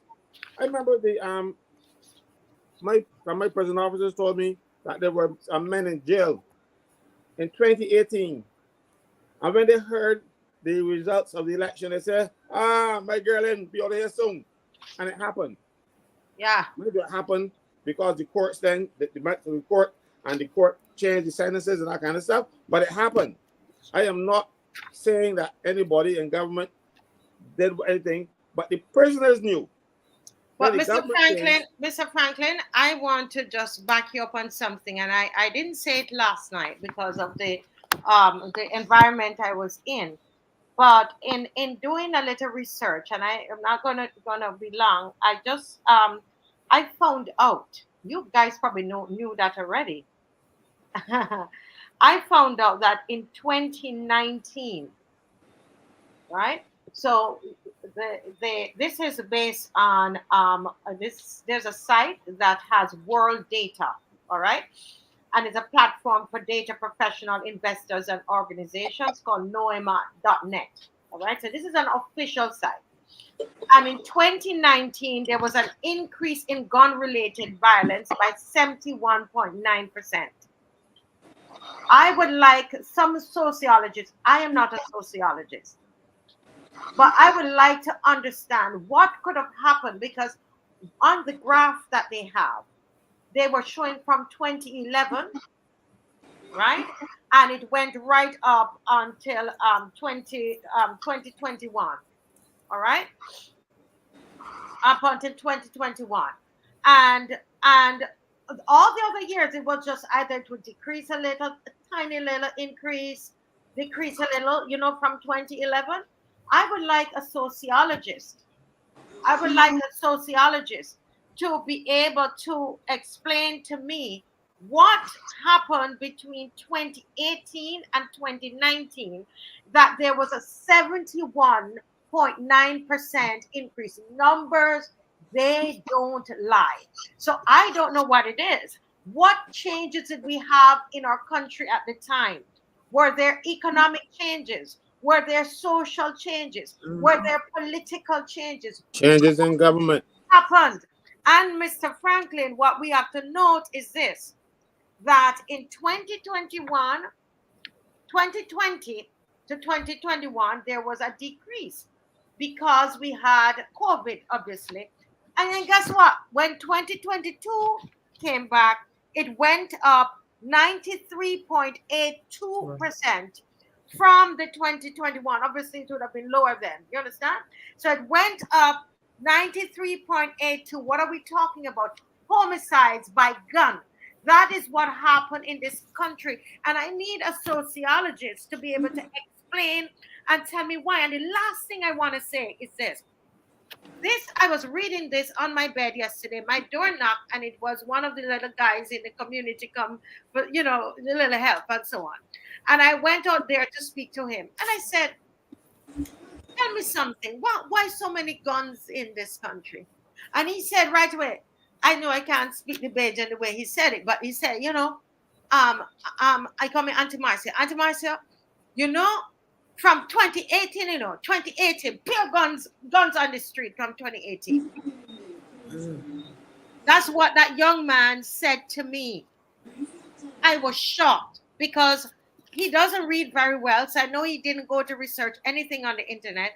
And the numbers from this official site is saying, and I said, how do you know that? He said, we get that the streets are talking.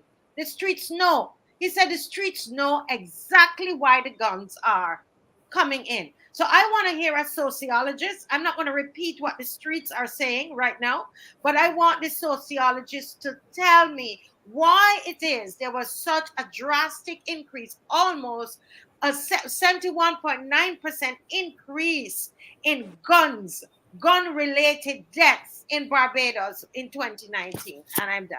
Marcia, well, I am no sociologist either. I am just an observer of what's going on. And then, especially when I told you how the president reacted in 2018 when they heard that the government had changed, they knew they were going to be out of jail. All right? That says something. And so when you're asking what changed, the government changed. And you know for yourself, because you remember the during the lockdown when the guy down Deacons had a party. You know, I don't think I ever pick up the phone and call a prime minister and ask the prime minister for anything. Least of all, to call off the police. All right, but it was done. You could see a policeman being humbled by criminals because the police got better. The criminals got better connections than the police, and they just sit down and take it and think it and take it and they stride and think it was okay. It was not okay. I complain about a lot of things, but that one bothered me more than most, you know, because I keep talking. I will keep on talking about it because criminals feel that, and people walking about the place committing offenses and know that they have backing by somebody at the highest level or close to the highest level, because the president is the highest level, and I'm not talking about the president, you know, and so we don't even got to do much introspection. We mean 60, 70 said in one of the comments he made just now that the black men are killing each other. I'm paraphrasing, but they're killing them with guns that supplied by somebody who don't look like them, which is true. Guns are not cheap. Drugs are not cheap. And one of the first jobs I had was a customs clerk for the cost and mustn't. We used to do the importing of the stuff. And one of the things I learned about was on line of credits and site drafts through 90 days and all kind of stuff. You don't get drugs on line of credit. You don't get guns on line of credit. You don't get a site draft and you get credit. Nothing so. So the people who have money have to be importing those things. And so them little boys with the guns, they haven't got the money where they get from. So somebody is branding these guns for them, because nobody outside going to tell you, give your invoice and take care of the customs and clear these guns. They don't work so. And you're going to do it with cash. These little 18 and 19-year-old boys do not have the money to buy the guns or the drugs. And these people who have the drugs and the guns, some of them are legitimate businessmen, with restaurants. And then the money from the drugs get funneled in with the takings for the restaurant, and the money is laundered very nicely. And everybody knows that, but nobody's doing anything about it. You got some little stores in town that when you go in there, you find one fella at cash register and two little girls, and at the end of the month, at the end of the week, they could put in $20,000 and only sell 4 shirts. You know, that is what is happening in Barbados, and nobody wants to admit it. Nobody wants to acknowledge that it is happening. But our young men who are the protection people for these people, you know, you the fella give you a gun to go and help you with the business, but you're going to do a little business for yourself too. You look at my girl, do how they shoot you. Because you're a bad man, no, you know, you have a gun. Gun is make you powerful, you know. But let me do something. If you got a gun in your pocket and a fella challenge you, he's shot. If you don't have a gun, or you will run because you're gonna run for your safety. But gun is make you strong. Gun make you a big man, you know. And you see, like, but that is not part of our how we used to do business, you know. The weapon of choice in Barbados when I was a young man was a big rock. Fella put a big rock in here, you know. That was we culture. You know, you should get a big rock. Now, if I go and get a gun and come out there, man, all because people not from our ethnic group bringing guns and wiping out the competition. And everybody knows. Yeah. You know, we're going to continue to talk about this topic, and actually, you know, Mr. Franklin, that's we're going to be focusing on for our final roadside parliament in the month of June, and we have some great speakers lined up for that. We have Zika John, who is an ex-gang member and who was part of our mentorship program that we had at our school for young men. We had a mentorship program called New Era, and with about 30 young men, and he was part of that, came out of the gang, and he's going to be speaking at the event. And we also have people who work with young persons who come out of jail. Pastor Paul Leacock, in dealing with recidivism, he's going to be speaking as well. And we also have Mr. Roger Husbands. You know, he works with the drugs and counseling services there. He's going to be one of our speakers, and of course Senator Nakid from Trinidad, who will be looking at how the governments in the regions have created ghettos, or the ghetto-sized communities. So he's going to be speaking on that for us. And Don Lika told me today, he'd be very happy to moderate this program. So we're going to have a lot of young people involved. Going to try to get back my children again to come in to talk about how do they feel about the violence that's happening around them. So it's going to be a really, really powerful show with Kit Side. And I am inviting everybody to come on down.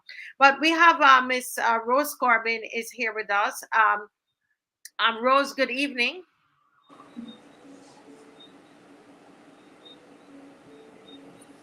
Good evening, Rose. Anybody hearing me? Yeah, I'm hearing you, but I'm not hearing Rose. Okay.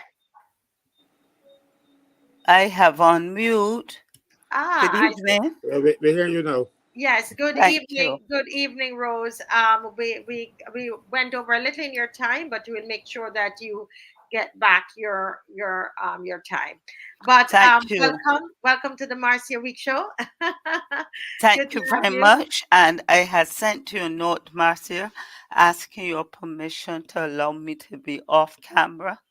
Yes, I've got some allergy issues, so I prefer to be off camera for this time, but I've been listening to the show, and I'm delighted to be here again. Good to see you, Maxine and Caswell. Good to hear you. Thank you. And all the others out there, the loyal sons and daughters, all. Thank you. I'm going to jump into the presentation and listening to the conversation that has just gone before on the violence in Barbados and the sadness. I think it ties in somewhat with what I have captioned to show my presentation as, and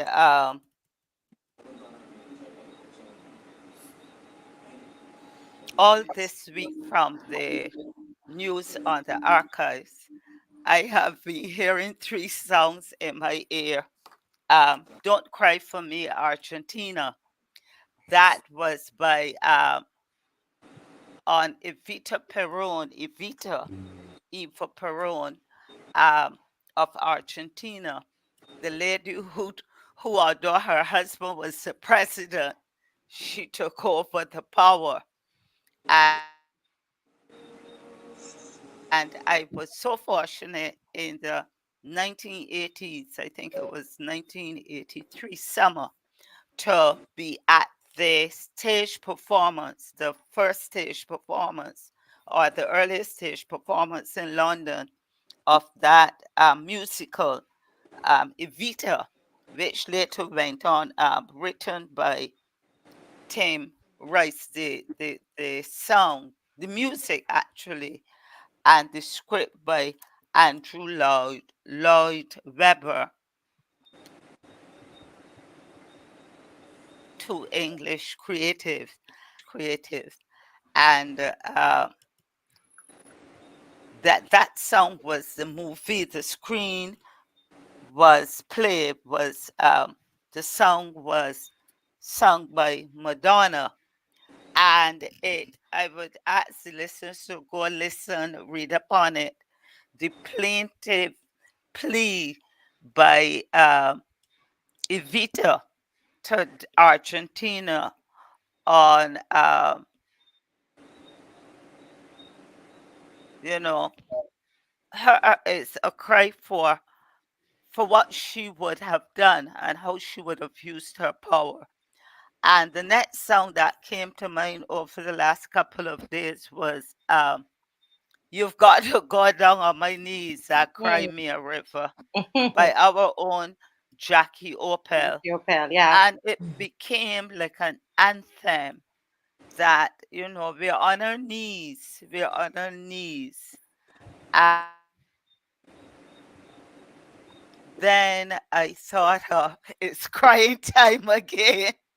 You're gonna leave me. And that's coming up. It's coming up. It's coming up. And we're going to hear the cries. And it's coming up. Don't let the cries get to our heart. The passionate pleas get to our hearts to say Kadir. But let's remain focused. And then I said I must reread Cry the Beloved Country. I must read that by Alan Patton, a South African writer. And he wrote that a lot of things were happening in the characterization and amongst the characters, but it was also a text that looked at apartheid in Africa, South Africa, and racial segregation. And the book came back to me with all that's happening. Cry the Beloved Country. And the recent happenings can prompt us to cry out for Barbados.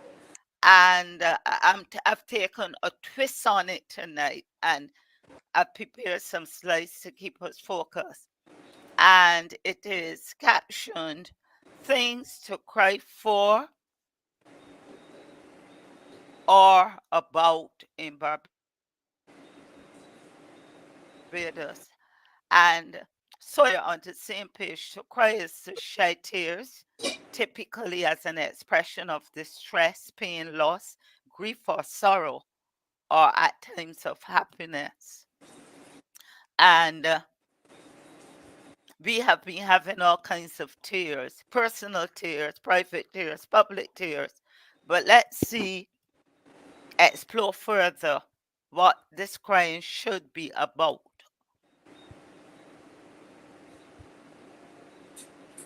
And things to cry for or about in Barbados, education came to mind.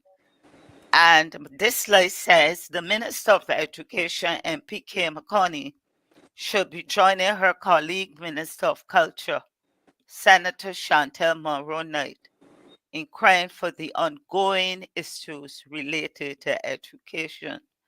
I know that people would have had a field day on the tears brought about by Minister of Culture and the Prime Minister's office, Senator Chantel Monroe-Knight, and my empathetic heart went out to her. But I paused too because this was a cavalier person who, at the relaunching of Oyster brand, said, and if they ask you whether they be the thorns and the roses about how the $5 was spent, tell them. And we see a different side now. And so it brought up my empathetic nature that, as the saying goes, today for me, tomorrow for you, today for you, tomorrow for me. And we shouldn't be cavalier, we shouldn't be flippant, because we don't know what our tomorrows will bring forth. And I caution that young lady. I hope that this is a humbling experience for her. And I did feel empathetic. Let's look at the next slide. Why should the Minister of Education join her in crying? We've got health issues continue to plague our schools. And this I drew from the Barbados Today editorial of Wednesday, the 19th of June, 2024. And look at the editorial. Look at what they identified. Next slide, please. Thank you. Things to cry about. Let's look at Wesley Hall Primary. 22 teachers sick out on Monday, the 18th of June, for unhealthy conditions, which included mold, rats and rat droppings, mice in the nutrition room, cockroaches, and wormwood, lack of security, inadequate bathrooms, structural issues of an old plant, such as the state of the flooring in the main hall and of the roof in the main building. And that took, if I recall, under the last administration as well as this present one, Wesley Hall has been crying out for attention, but it has worsened. And I squirm at this whole thing of the rats, because if you drive through the environs and through the inner city areas, more so than the rural areas, and definitely not in the gated, secluded communities, you would see piles and piles and piles of uncollected garbage.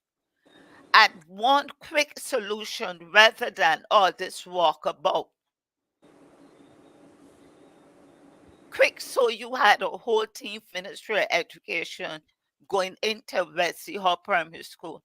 But one of the quick action that can be undertaken is a cleaning and a collection of the garbage, keeping the places around the school clean, knowing too that it is in the city, quite right on the outskirts of the city, right on the outskirts of supermarkets and eating establishments. Just clean up the place, reduce the travel of the rodents in that environment and into the schools. So she should be crying with Miss Monroe-Knight. Let's look at education further. The next slide, please. Next one, please. Things to cry about in Barbados. And 4, education again. Only this week, St. George Secondary School reports of mosquito infestation, stagnant water.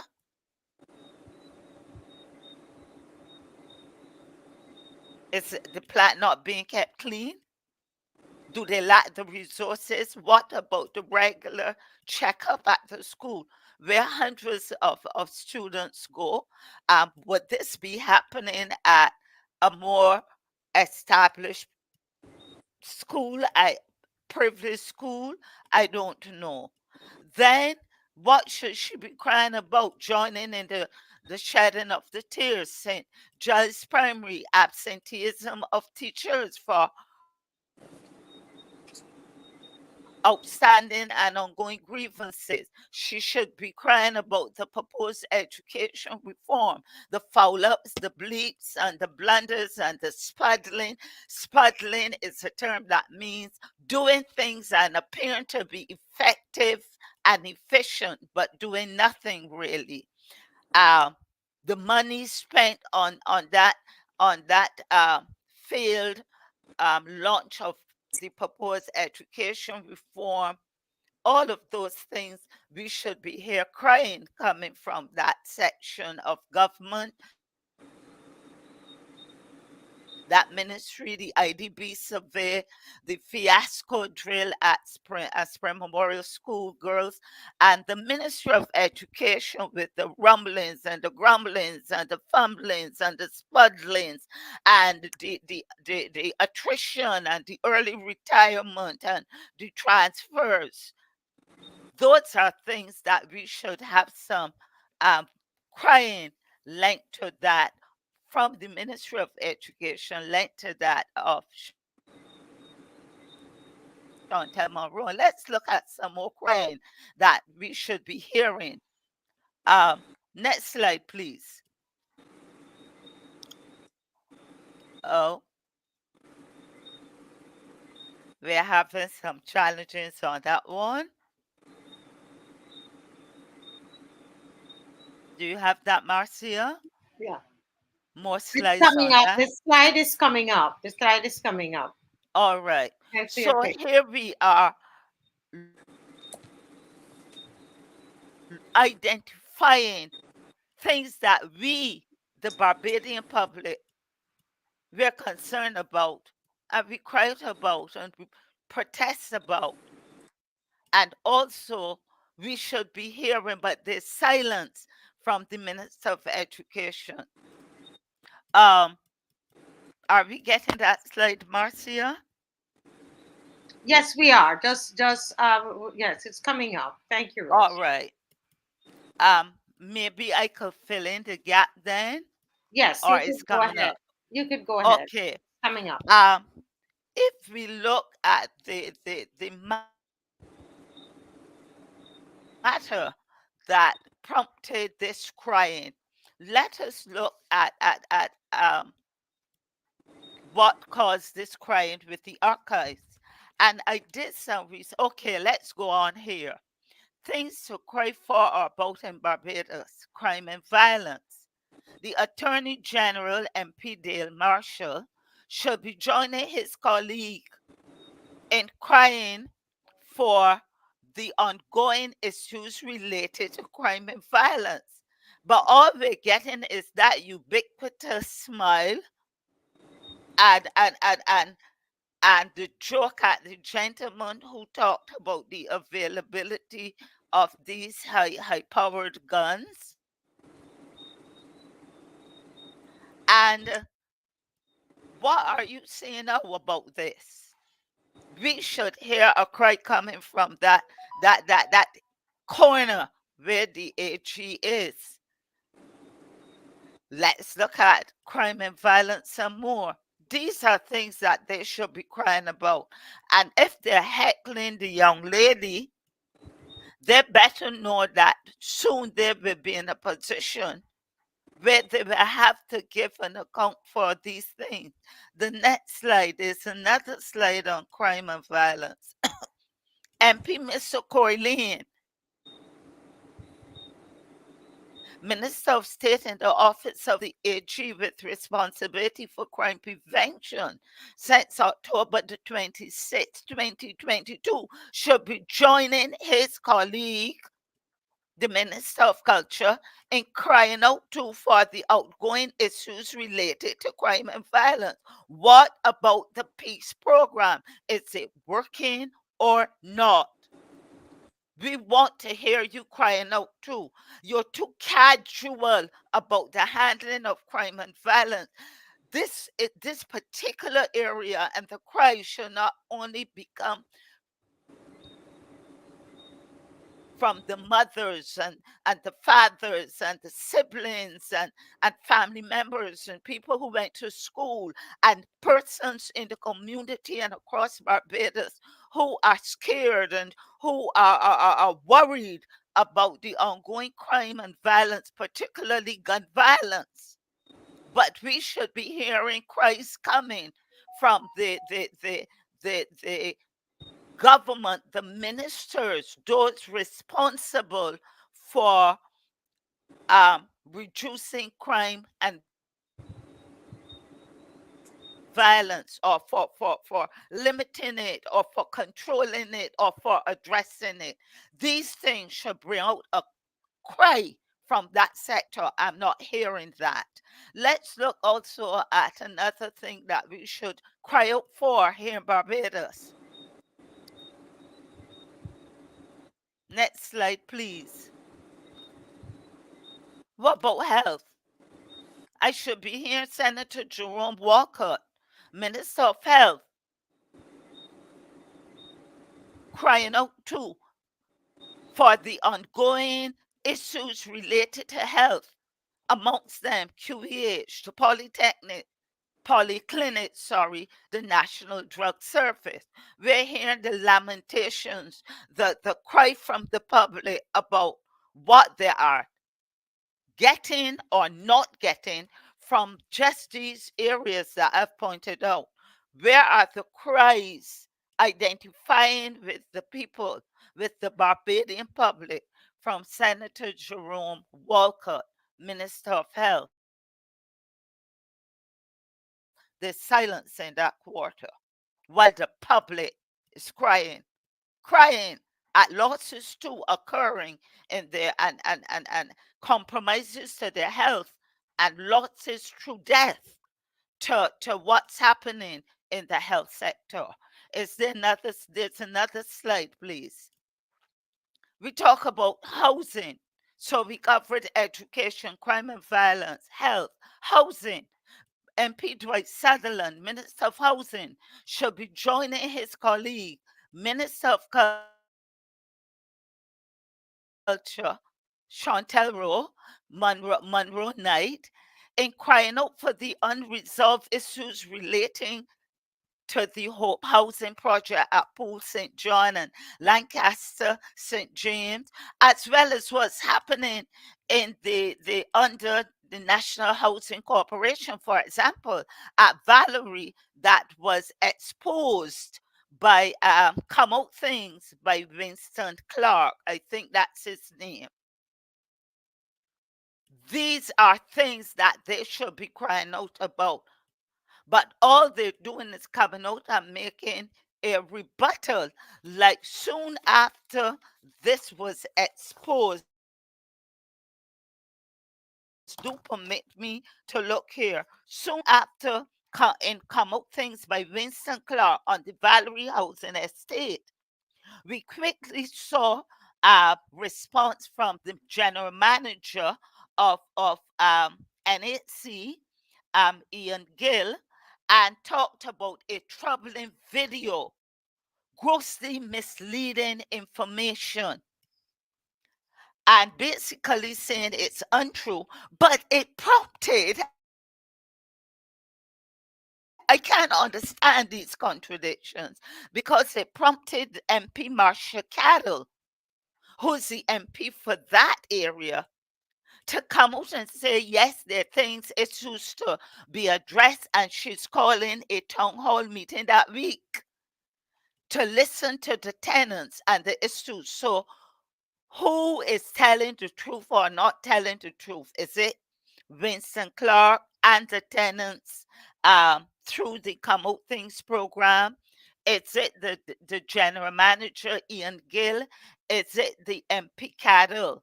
There are contradictions here. I am prone to believe that it is exposed through Come Out Things and Vincent Clark, who, like us, it's a voice of advocacy for action, where there's non-action by the government, or where there's inaction, or where there is where there are matters of concern, housing, and that just touches on housing. Could we look at the next slide, please? Things that we need to, sanitation. MP Ford, Minister of the Environment, Beautification, and the Green and Blue Economy, under which sanitation and garbage collection for all, should be joining in the crying too for the unreliable and irregular collection of garbage left piled up in around the country, around the island, a habitat for rodents and spreading of diseases. This is something to cry out for, cry about. But then we get a lot of narrative. What about the electric sanitation vans and the other vans that are always breaking down? And we know the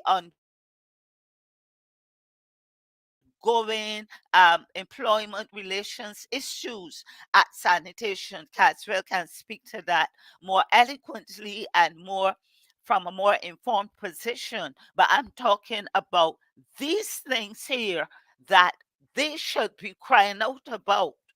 But we, the Barbadian public, we're suffering and we're crying. And here there's another one, I think I have one more on after that, public transportation.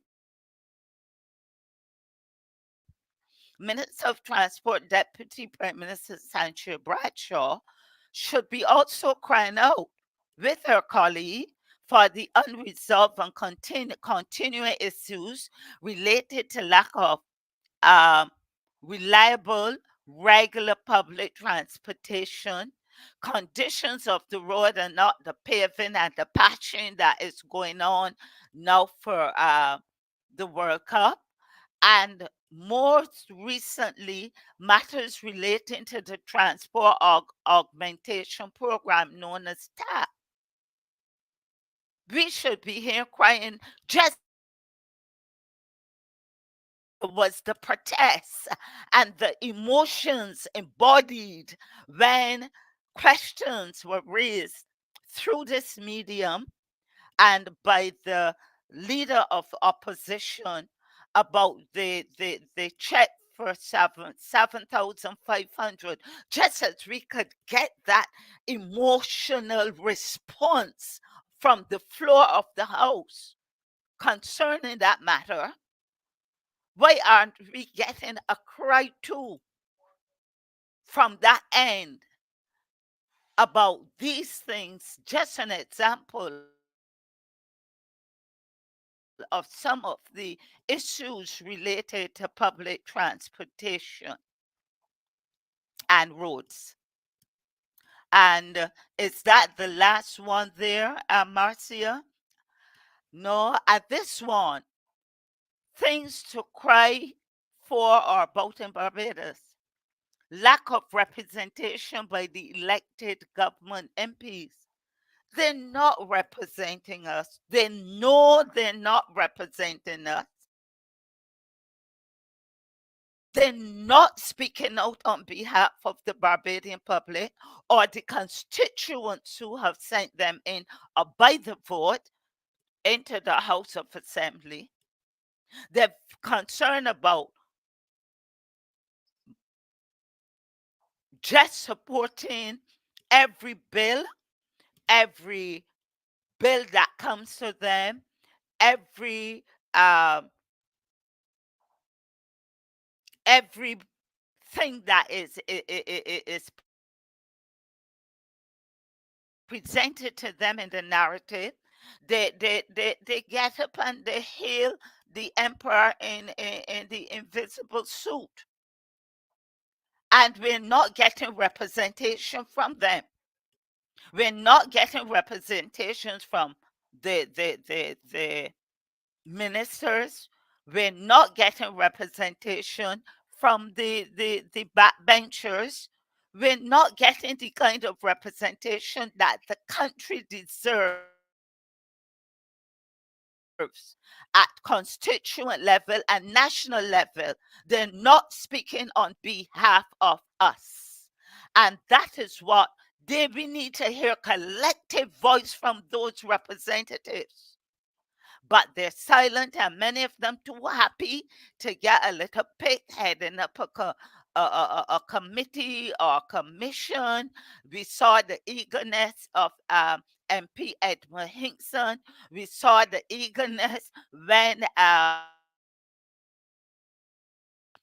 the MP for St. Lucie got her pick at replacing that other MP as deputy speaker of the House. Oh, they're just glad to pad their pockets, glad for opportunity to be in the House of Assembly and even in the upper house, but we're not getting that representation from them. We should hear more voices other than that of the leader of opposition. And I can't forget MP Sonia Brown crying out on behalf of the Barbadian public, those who voted. Things that we need to cry out about, the borrowing and debt that the borrowing and the debt that the government is burdening us with now and for generations to come, the imposition of the cybercrime bill, the high cost of living and the burden of taxes, unkept promises made in the BLP manifesto of 2018 and 2022. These are the things. And I don't know if, Martha, we have time to go into this. I can stop at this point where we need the last slide and probably come back another time on this one Yeah, because this might take, yeah, this one might take this might take some time. Yes. And yes, but no, this has just been very brilliant, Rose, very brilliant. I mean, and very clear, and you've put the issues all together. And I mean, this must have taken you a lot of time to prepare. Marcia, she left me with my tissue. I was crying. She left me crying too. No, this is a kind of panelists that we have, the preparation, the work that goes into what is presented. Do you see this, guys? She would have had to do a lot of research, sat down and put this together so well. And I thought, Rose, this is really excellent, because we can go back and cut this out, and it would be a section that has the issues that we are concerned with. Didn't you think that was great, guys? Right? Yeah, I can tell. It left me in tears, Marcia. Rose, you got me good. I tried. Tears of joy, solid presentation. In all seriousness, it has been a bothersome week for me. And I just cannot get out of my head the images in Barbados, the things that are happening. What's happening is troubling, it's troublesome. And we can do without the grandstanding now. The grandstanding and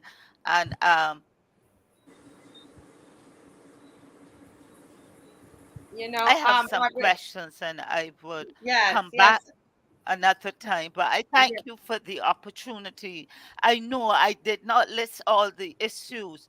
I was saying to myself that I could not overwhelm or overload, but I am sure that you can in the chat identify some things that we want that side to come out and don't give us crocodile tears because we're going to hold you responsible. yes. You I'm know, not saying, madam, give us crocodile tears, well, you but know, we Rose, need Rose, we to have, have response. yes, we have there's a song here that I think would be so important if Dave could just find the chorus of it, or the chorus, you know, the last chorus to the end would be great.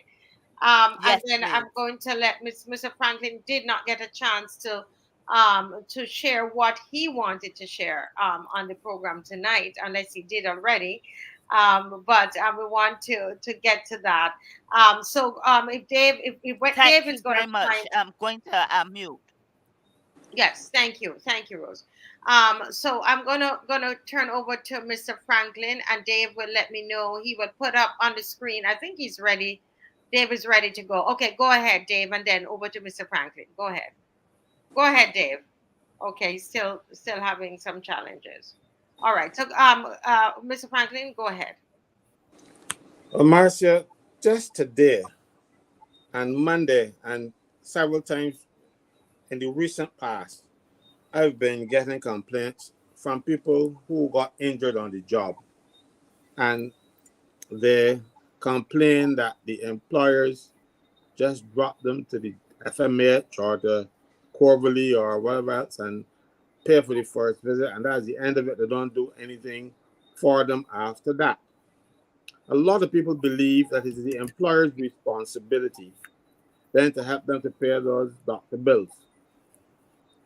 And each time I have to explain to them that it is not, that the employers pay national insurance contributions. They pay a little bit more than you. And that covers them for employment injury. If you are injured on the job, the employers pay part of your national insurance to cover you for injury on the job. So a decent employer, yes, will take you to the doctor the first time because they're just injured and they want to get the issue thing treated.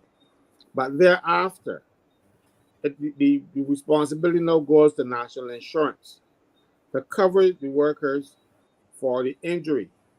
Now, let me explain. When you go to the doctor, you're sick or you're injured, they give you a form that looks like this. This form has a section on it that asks if it is an injury at work. And if you say yes, you tick yes, and then you turn the form and you say at the back how the incident happened. You send this form to national insurance. The national insurance would then contact your employer to see if you have actually reported the incident, because every injury in Barbados on the job must be reported A, to the labor department, and B, to your supervisors at work.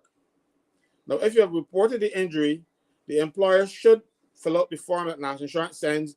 This is injury report that the national insurance sends to the workplace. After that, and it then depends on the employer. Some employers get vexed and don't want to fill them in, like they feel like they're admitting liability or something. So no, all they are doing is to say to national insurance, yes, there was an incident at work, this person was hurt. They're not claiming, they're not saying, yes, I'm responsible, or anything like that, you know. But some employers get fearful of filling it out because some of them get lawyers, and the lawyers advise them a lot of foolishness, and they don't want to fill out the form. It is a simple form to say, yes, the person was hurt at work. The injury happened at work. And then the national insurance would pay you. And they don't pay you the same rate as sickness benefit. Sickness benefit is 66 and 2/3% of your wages. That's what you get for sickness. If it's an injury, you get 90%. So it's better to get hurt at work. Okay. They pay you 90% for 52 weeks. After that, you will go as they call disability or disablement. And depending on the level of disablement, if you are still suffering from the effects of the injury at work, you could become disabled. And disabled don't mean that you can't go down. You know, a lot of people feel that if you on sick leave, you can't go down the town, you can't go to the beach or none. So you know, people get frightened. No. You are not able to do the job that you are employed to do. At which point, the national insurance will send you to a doctor. The doctor will determine the level of disability. Now, if your disability is 30% or more, you get a pension until the disability is resolved or till you die or whatever. The important thing to note is that we have instances where one doctor would tell the police force, and this is an actual case, that this person is injured on the job and he's incapable of working. And then when he goes to national insurance, the same doctor tells the national insurance they might go work, so don't pay the money. Basically, that's it. So we have one doctor saying one thing to one government department and somebody else the other government department. But that's not what I want to get to right now. Now, also, you have a situation where your foot got broken in the fall or whatever you had, and you got to get to the doctor or get to the hospital. National insurance will also pay the taxi fare. If you have to get x-rays, ultrasound, MRI, any reasonable expense to treat this injury. And if the injury cannot be treated in Barbados, national insurance will pay you for to get the thing outside. But then you have to be referred by a doctor in Barbados who will say, well, you don't got about Barbados, I can do it, that kind of thing. And they will pay them. So don't say the employer wouldn't help me with none of my bills. And I say he's supposed to, he's already paid for that. He has paid a premium to the National Insurance Board so that if you get injured at work, National Insurance would assume that responsibility. So people curse the employers. But the employers have already paid, and they didn't do so because they wanted to. They do so because the law says they must do so. Now, some employers, because national insurance got this chronic lateness about them, that I don't understand why. Because when they work there, we used to get those things out in a flash. It's the only government department I know, or any place I know, that computerized and slow down. Computerized and had to hire more people. When it used to be manual, things used to be done faster. Now that it's computerized, things are slower and you got more people doing it. So whatever Ian Carrington did to computerize national insurance, it didn't work properly. They need to go back to the drawing board. But that's another thing also. So national insurance will pay you for the doctor bills, medical expenses. You get paid for the employment injury. And the guy this morning told me, but I didn't know that. And unfortunately, he goes to national insurance and I didn't tell you either. No. I'm disappointed. You know why? Your job is to inform the public when you go, not to hide away from them because the government spending national insurance money foolishly and you want to make sure the workers don't get enough or don't get none. So you don't tell them what they're entitled to. This guy got injured and he didn't know about all these things. Somebody on Monday, somebody on Friday, somebody last week. So I have to come here to tell people so it will get around. So Marcia, I have to use your show because the people who are supposed to inform the workers are not telling them. And as a result, people are suffering needlessly. You're injured, you're suffering, and then when you can get relief, you don't know the extent of the relief that that is available to you. So when the national insurance go out there singing songs like, it's your lifeline, it's more than a contribution to your lifeline, that don't mean nothing. Tell the people what the benefits that you have, how do you access them. That is more relevant than singing some catchy tune that a person buys too much money for. Right? Because that does not inform, it's your lifeline, it's more than a contribution, it's your lifeline. How do you know? Like, for instance, everything in national insurance is that slow down. My mother died in December 2022. I claimed the funeral grant. I get yet. Everything is too slow. The employment entry thing is too slow. And people in there now are taking it to mean that, I'm not going to go after. I remember when I worked there, if the employer did not send in the information, we dispatch an inspector to go and get it. No, that is not happening. We also have a situation where some employers do not pay in the contributions, and national insurance then refuse to pay people the money. But if you have pay slips to show that the employer paid the money, you have no more responsibility. National insurance is going to pay you because you thief from national insurance. You don't thief from me. You got the money and you did not pay in. That is not my fault. So I should not suffer for it. National insurance should pay me and go after the employer. But they're saying, we got to let the employer pay the money. That is not true, and there's nowhere in the legislation. And people are suffering as a result because people know, a lot of people then modify the rules and modify the law to make the law what they would like it to be and not what it is. I pay contributions. I have no choice but to pay the contributions because the employer taking it out. I am not self-employed. So when my contributions are not paid, and you are certain that I am working, then you need to go and get the employer. So don't want to tell me the employer was not paying in the contributions, you can't get entry benefits. No, that's foolishness. Once you can ascertain that the person has been working, then the problem is with the employer. And the worker should not have to suffer because then the employer don't pay. So you're all on sick leave, you ain't getting nothing from national insurance. And you're working, so the employer ain't paying you. That man needs to spend a little time at St. Philip. Not about you, Mark, you live further down. Mind you, when you go to St. Philip, there, and you got demons in you. You got a lady that no takes in the storeroom and cast out the demons. We got all kinds of this going on there. I can't kid you not. There's a lady who takes she puts her in the storeroom and she casts out demons, man. Oh, you mean the prisoners? The prisoners. Yeah. Wow, that's powerful. Yeah, she got there, cast out demons. That's why the food is late because I get the food. Instead of cooking, she's a cook. She's casting out demons rather than cooking. I tell you, you can't mix this thing up. That reminds me, I wanted to also talk about problems at prison with respect of recruits.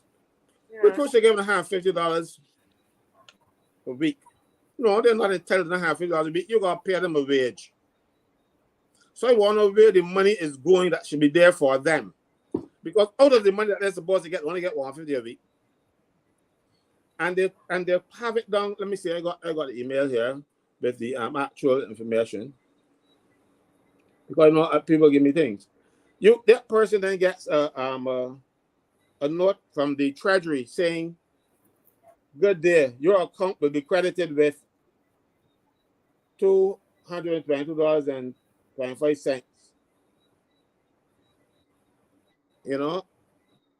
That's for the 2-week period.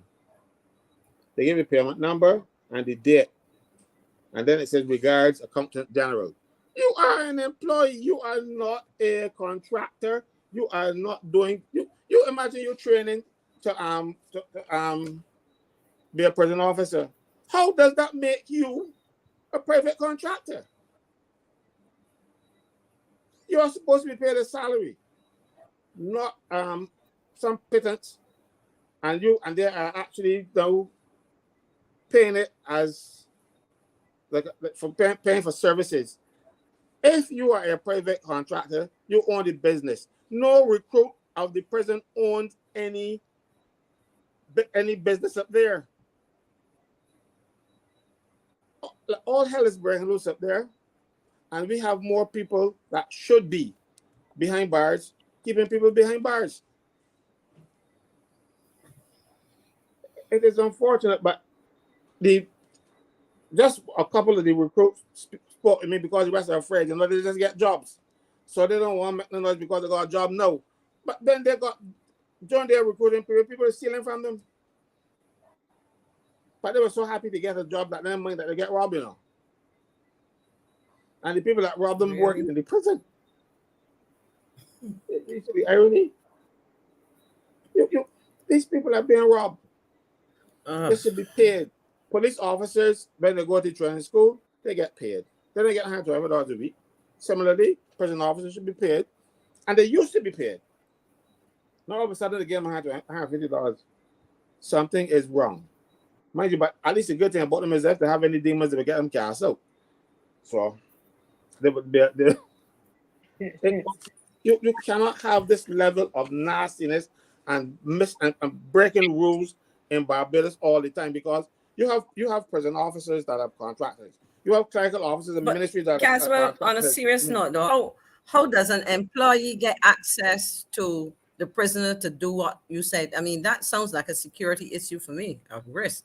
I mean, how these individuals who are being exercised, how you know? I mean, there's a safety, a security concept. No, the only safety issue is if the demon get really vexed and start sharing some licks in that storeroom, that somebody get beat bad, you know, because they're actually in the confines of the prison, and you take they're supposed to be working in the kitchen area, and you recognize that he has a demon. In the process of work, okay, yeah, you can take him down and get that demon exercise. Well, I got a video of the same prison officer getting her demons exercise at some church up 2 Mile Hill, you know, so she learned the skill. Well, let me tell you, if demons really thing, you know, somebody's saying here, then they need to go to a certain house in Barbados, take that one and take them down to that woman in that prison. You know, that there's a woman that is in, you know, running wild in Barbados that they need to take down there. That's what somebody said.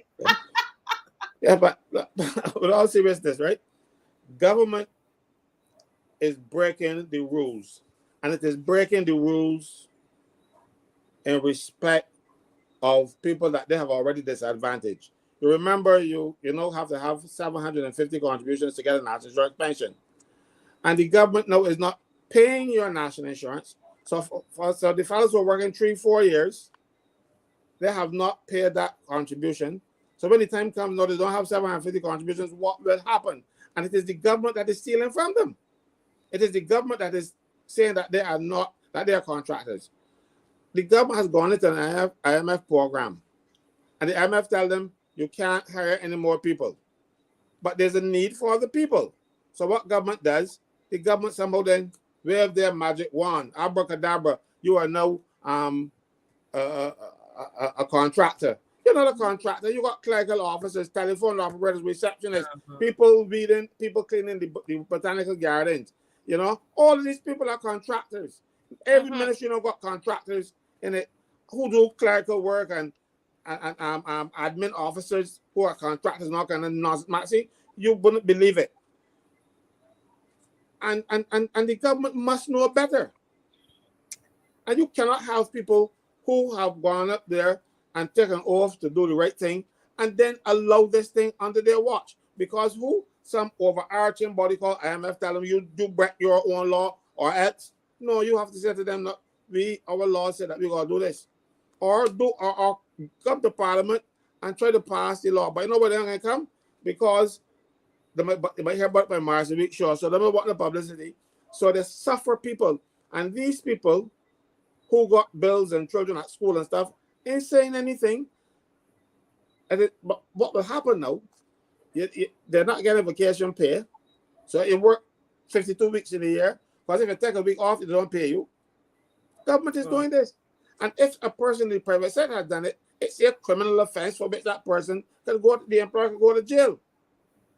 But question, Caswell, if the government does this, I mean, isn't that a kind of a precedent that can be followed by private sector employers rather? No, they are doing it. Private sector employers have followed the lead, but the government cannot set a precedent like that simply because you can't break the law, and the law set up as a precedent. It is wrong. It is illegal. Okay, it's wrong. It's wrong. So the government is breaking the law, and the employers are following suit, and they too are breaking the law. But it cannot be justified by either one of them, the private sector valid or the government. But the government is doing it, and the problem here we have a labor department that is tied up, bound, can't do its job. Mind you, there are not enough labor officers, and then they're always finding other things with labor officers to do rather than do what they are principally employed to do. Now we have labor officers writing cabinet papers. Cabinet papers are done in the ministry, not in any department. Maxine, you could tell that you're a minister, you know. Yeah. But even if they share the information, if the person writing asks for information, fine. Yeah, well, ask for help, but you don't draft. But you don't delegate that thing like that. I don't know. It seems as though a number of practices are just going by the wayside, and it is not a question of doing innovative things to improve the situation, but either circumventing procedures that are, and doing so in a way that's not beneficial to best practice or the interests of Barbadians. Let me put it that way. You know, but this is a government who knew how to do everything right. You remember, you were in government, then you were being criticized left, right, and center when they know what they're doing. Yeah. Well, they're not. Trust me, they're not even less now. And unfortunately, the Belgians brought some of this Kenyan blood because we got to stand up. We got to tell this government, no, you are an outlaw. And the thing is, and quite frankly, the first outlaw I ever heard about was Robin Hood, you know, because it's low read a lot. This and Robin Hood used to rob the poor, rob the rich, and give the poor. This government now is doing a reverse Robin Hood on us, and it's robbing the poor people all the time, and the rich benefiting more and more and more. Yeah. You know, Mr. Franklin, and this is why we're saying, you know, people say, why do you march? You know, why is it necessary? I saw that there was some program and they're saying, oh, you know, why they're bothering to march? It doesn't make any sense, you know, whatever. But when you see that the teachers are saying, you know, they're having their sick outs and they're, you know, all of what we're doing on a Saturday. Do you know that what that is doing in the country is causing people for that fear? That fear is being removed. There's a boldness coming up. People are speaking out. And that's basically what is happening. There is we're developing a culture of resistance. We're saying, no, we're not passive people. If something is bothering us, we're gonna follow the law. We don't have to burn down the place like they did in Kenya. Albeit they got what they wanted, but we don't have to do that. As our brother Sherura was saying, we don't have to do that. You know, we have to stand up for what is ours. And that's why we're marching tomorrow. We're coming out tomorrow. And there are some of you, you're diehards. You're always there. And I want to commend you. I really want to commend you for being there. We're asking the others, come out, put on your clothes and come out. You go in town and you go shopping and you walk up for hours. You know it too. You walk up and down for hours, put on the proper shoes and come out. If it was shopping, you would not complain. I know you go shopping and you walk for more than 2 hours. You walk up and down for, yes, go ahead. Look, the teachers have been taken out recently. But let me tell you something. The teachers have exercised great restraint. I hear people complain about the teachers because them feel teachers is the babysitters for their children. You see, so when they get a little inconvenience, they get vexed and talk a lot of foolishness. But teachers are suffering in silence for too long. And I tell people all the time, teachers is the most important profession I don't know. Because Maxine, you become a management teacher because you had a teacher. You are CPMRs here because you had a teacher. I am what I did because I had a teacher. All of us had a teacher or teachers. So without teachers, we would not be where we are.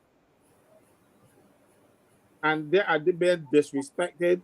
You can find all kinds of things to do with government money other than to take care of the people who are most important in the development of this country. You need a teacher. Teachers are most important. I don't care if you're a doctor, you had a teacher. You're a lawyer, you had a teacher. You're a teacher, you had a teacher. But you know, Caswell, in all of this, we are talking about the teachers. But if teachers are so badly affected, what about the children? Yeah. In the same classrooms and the same premises. You know?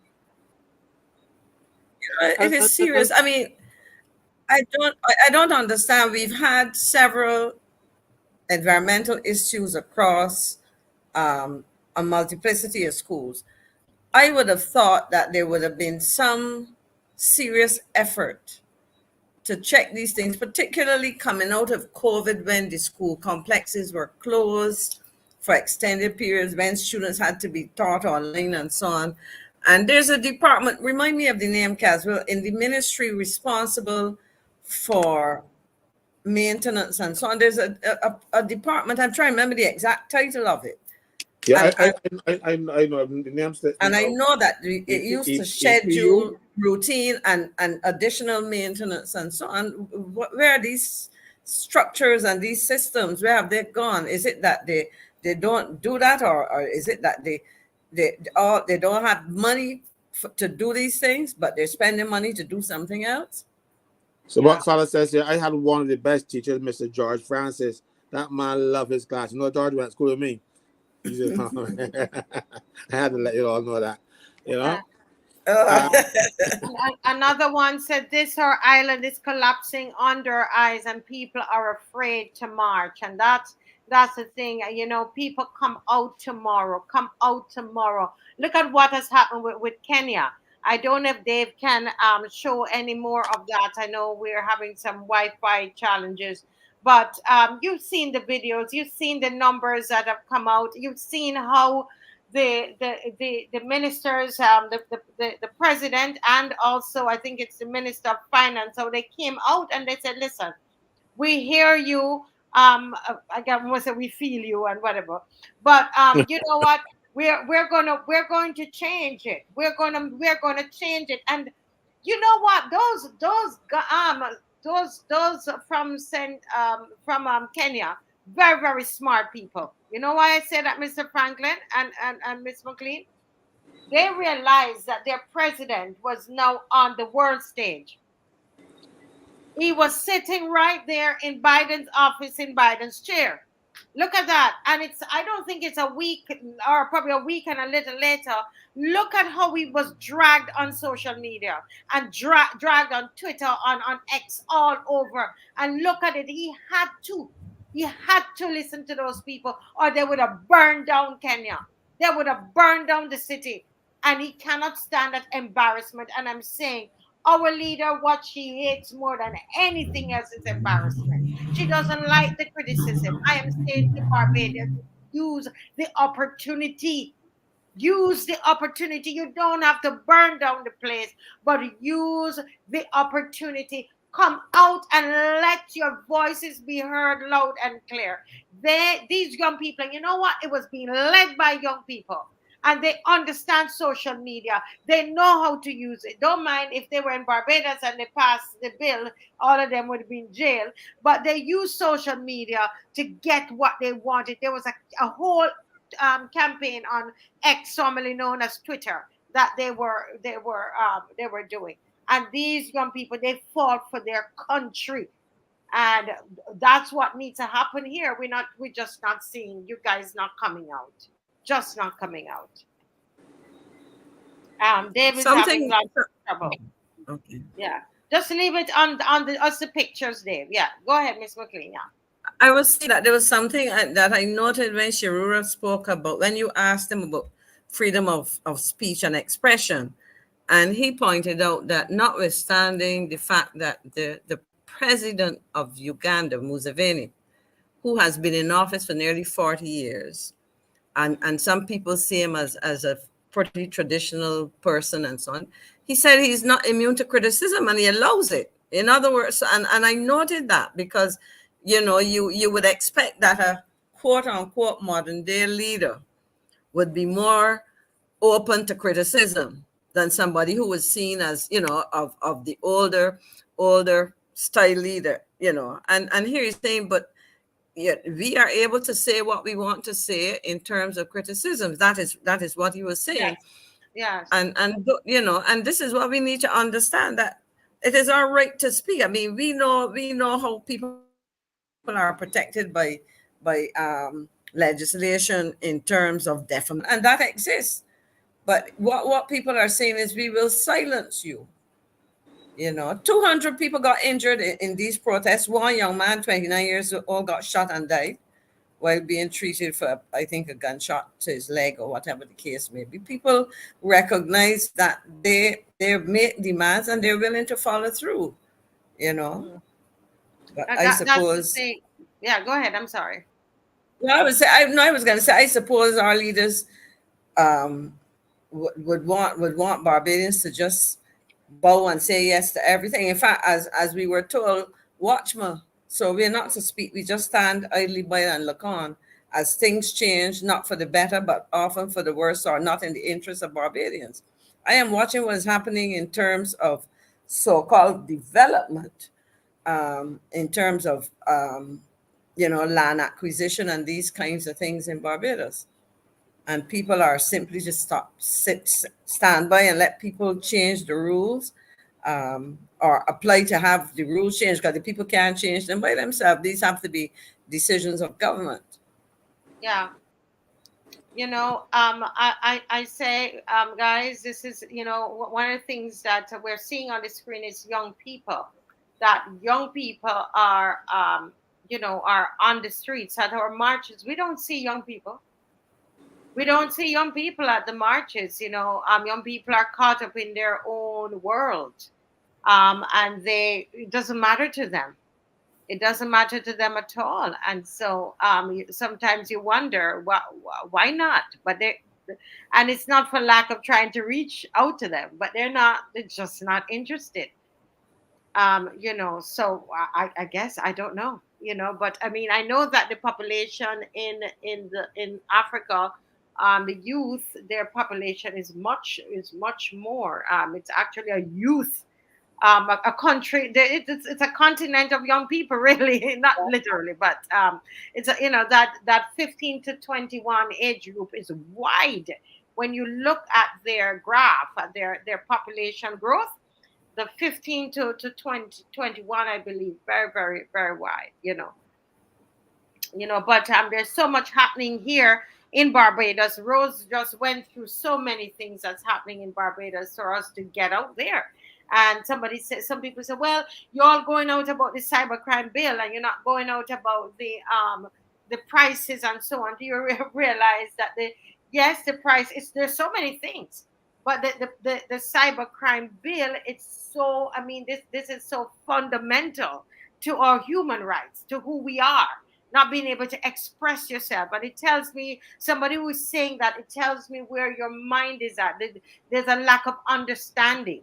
And it's not that it's not that food, the food bill is not important, but when your human rights being taken from you, your constitutional rights, that's really foundational, So everybody, tomorrow we're out tomorrow again, and we are going to be out the following week. There are that would be our last set of marches in the month of June. and we're asking for donations. We need at least 6,000. How much did I say here? 6,300. 6,300 is what we need in order to complete the month of June. All right. And so, it might sound like a lot, but I believe that if everybody, just like anything else, that if all of us put something to it, we will see it come down to zero. All right. We've never owed anybody for any march or any roadside. And the moment that you see the money's not coming in, it's the time that we just stop marching. It means that the people don't want it anymore. So just, tomorrow when you're coming, you can bring a donation. And remember, the following week, we have two things. We close out our last march and our last roadside parliament. There is no roadside parliament tomorrow, Sunday. After tomorrow, I mean, the Sunday after tomorrow, Saturday, Sunday. None on the 23rd. No roadside parliament on the 23rd. Okay? Yes. Caswell or Ms. McLean, it's 9:59. All right. I just want to say, following up on that in terms of the march, and you did make the point that it is really an opportunity to remind Barbadians and of ourselves about the issues that we are facing. And in relation to your request for financial support, I will just use something. It's become something of a mantra for me. There's power in pooling, whether it is pooling the efforts to present the kind of information that Rose presented tonight, the work that Marcia continues to do, and nobody pays her to do it. So that figure that Marcia raised will be made smaller if we each decide that we can make a contribution. It's 6,000, Marcia? 6,300, 2,000 per March, and the roadside parliament is $3. $6 per person if it's 1,000 contribution, $60 if it's 100. You understand? So that's it, and continue to do what you're doing, Marcy. I think there was a comment that was made by an Antonio Dunmoody that was put up earlier. I just want to say that he is the son of a Panamanian friend of mine who lives in New York. When you sent the thing to share this evening, I sent it to her, and she did confirm that she and her son, one of her sons, watched it, and I'm sure he's probably at the age that he may have sons as well. So your message is going far and wide, as I told you when you sent it to me, that I sent it, as Bajans would say, over and away. That's how we say casual, over and away. Over and away. Yeah. So, Mr. Franklin, any final words before we close? Yes, I'm sorry that I didn't. No, I sent you early today. The doctors addressing the president of Uganda, Yoweri Museveni, about the HPV vaccine and some other vaccines that World Health Organization was sterilizing people in Uganda, West, a lot of Africa, and they are pulling back and telling the World Health Organization, hell no, we ain't gonna do that. And the thing, and the one under that then was an article from the newspaper today telling our people from the Ministry of Health that HPV vaccines are available at all polyclinics for free. Africa is telling people that there's a danger with these vaccines, that they're sterilizing people and they're not doing exactly what they're saying to do because, and don't our politicians or health people read the news? They're telling the people to go ahead and take it. When right now in Africa, they tell you these things are bad for you. Yeah. You know, and what they should be doing is preaching to abstinence from sex, because you will not get HPV if you don't have sex. It's simple as that. Yeah. So you don't want to give a little 10-year-old girl, a 8-year-old girl a thing, HPV vaccine, unless you are saying to them, you might probably get it. But they are saying also that the HPV, in very rare cases, will end up in cancer, because sometimes you forget, you don't even know your body deals with it. Yeah. But we are getting a vaccine, and they showed you, the doctor showed you how malaria get eradicated from the first world countries, easy like that. But there are still 70 years later, still trying to eradicate it from parts of Africa when they could just do it over there if they want to.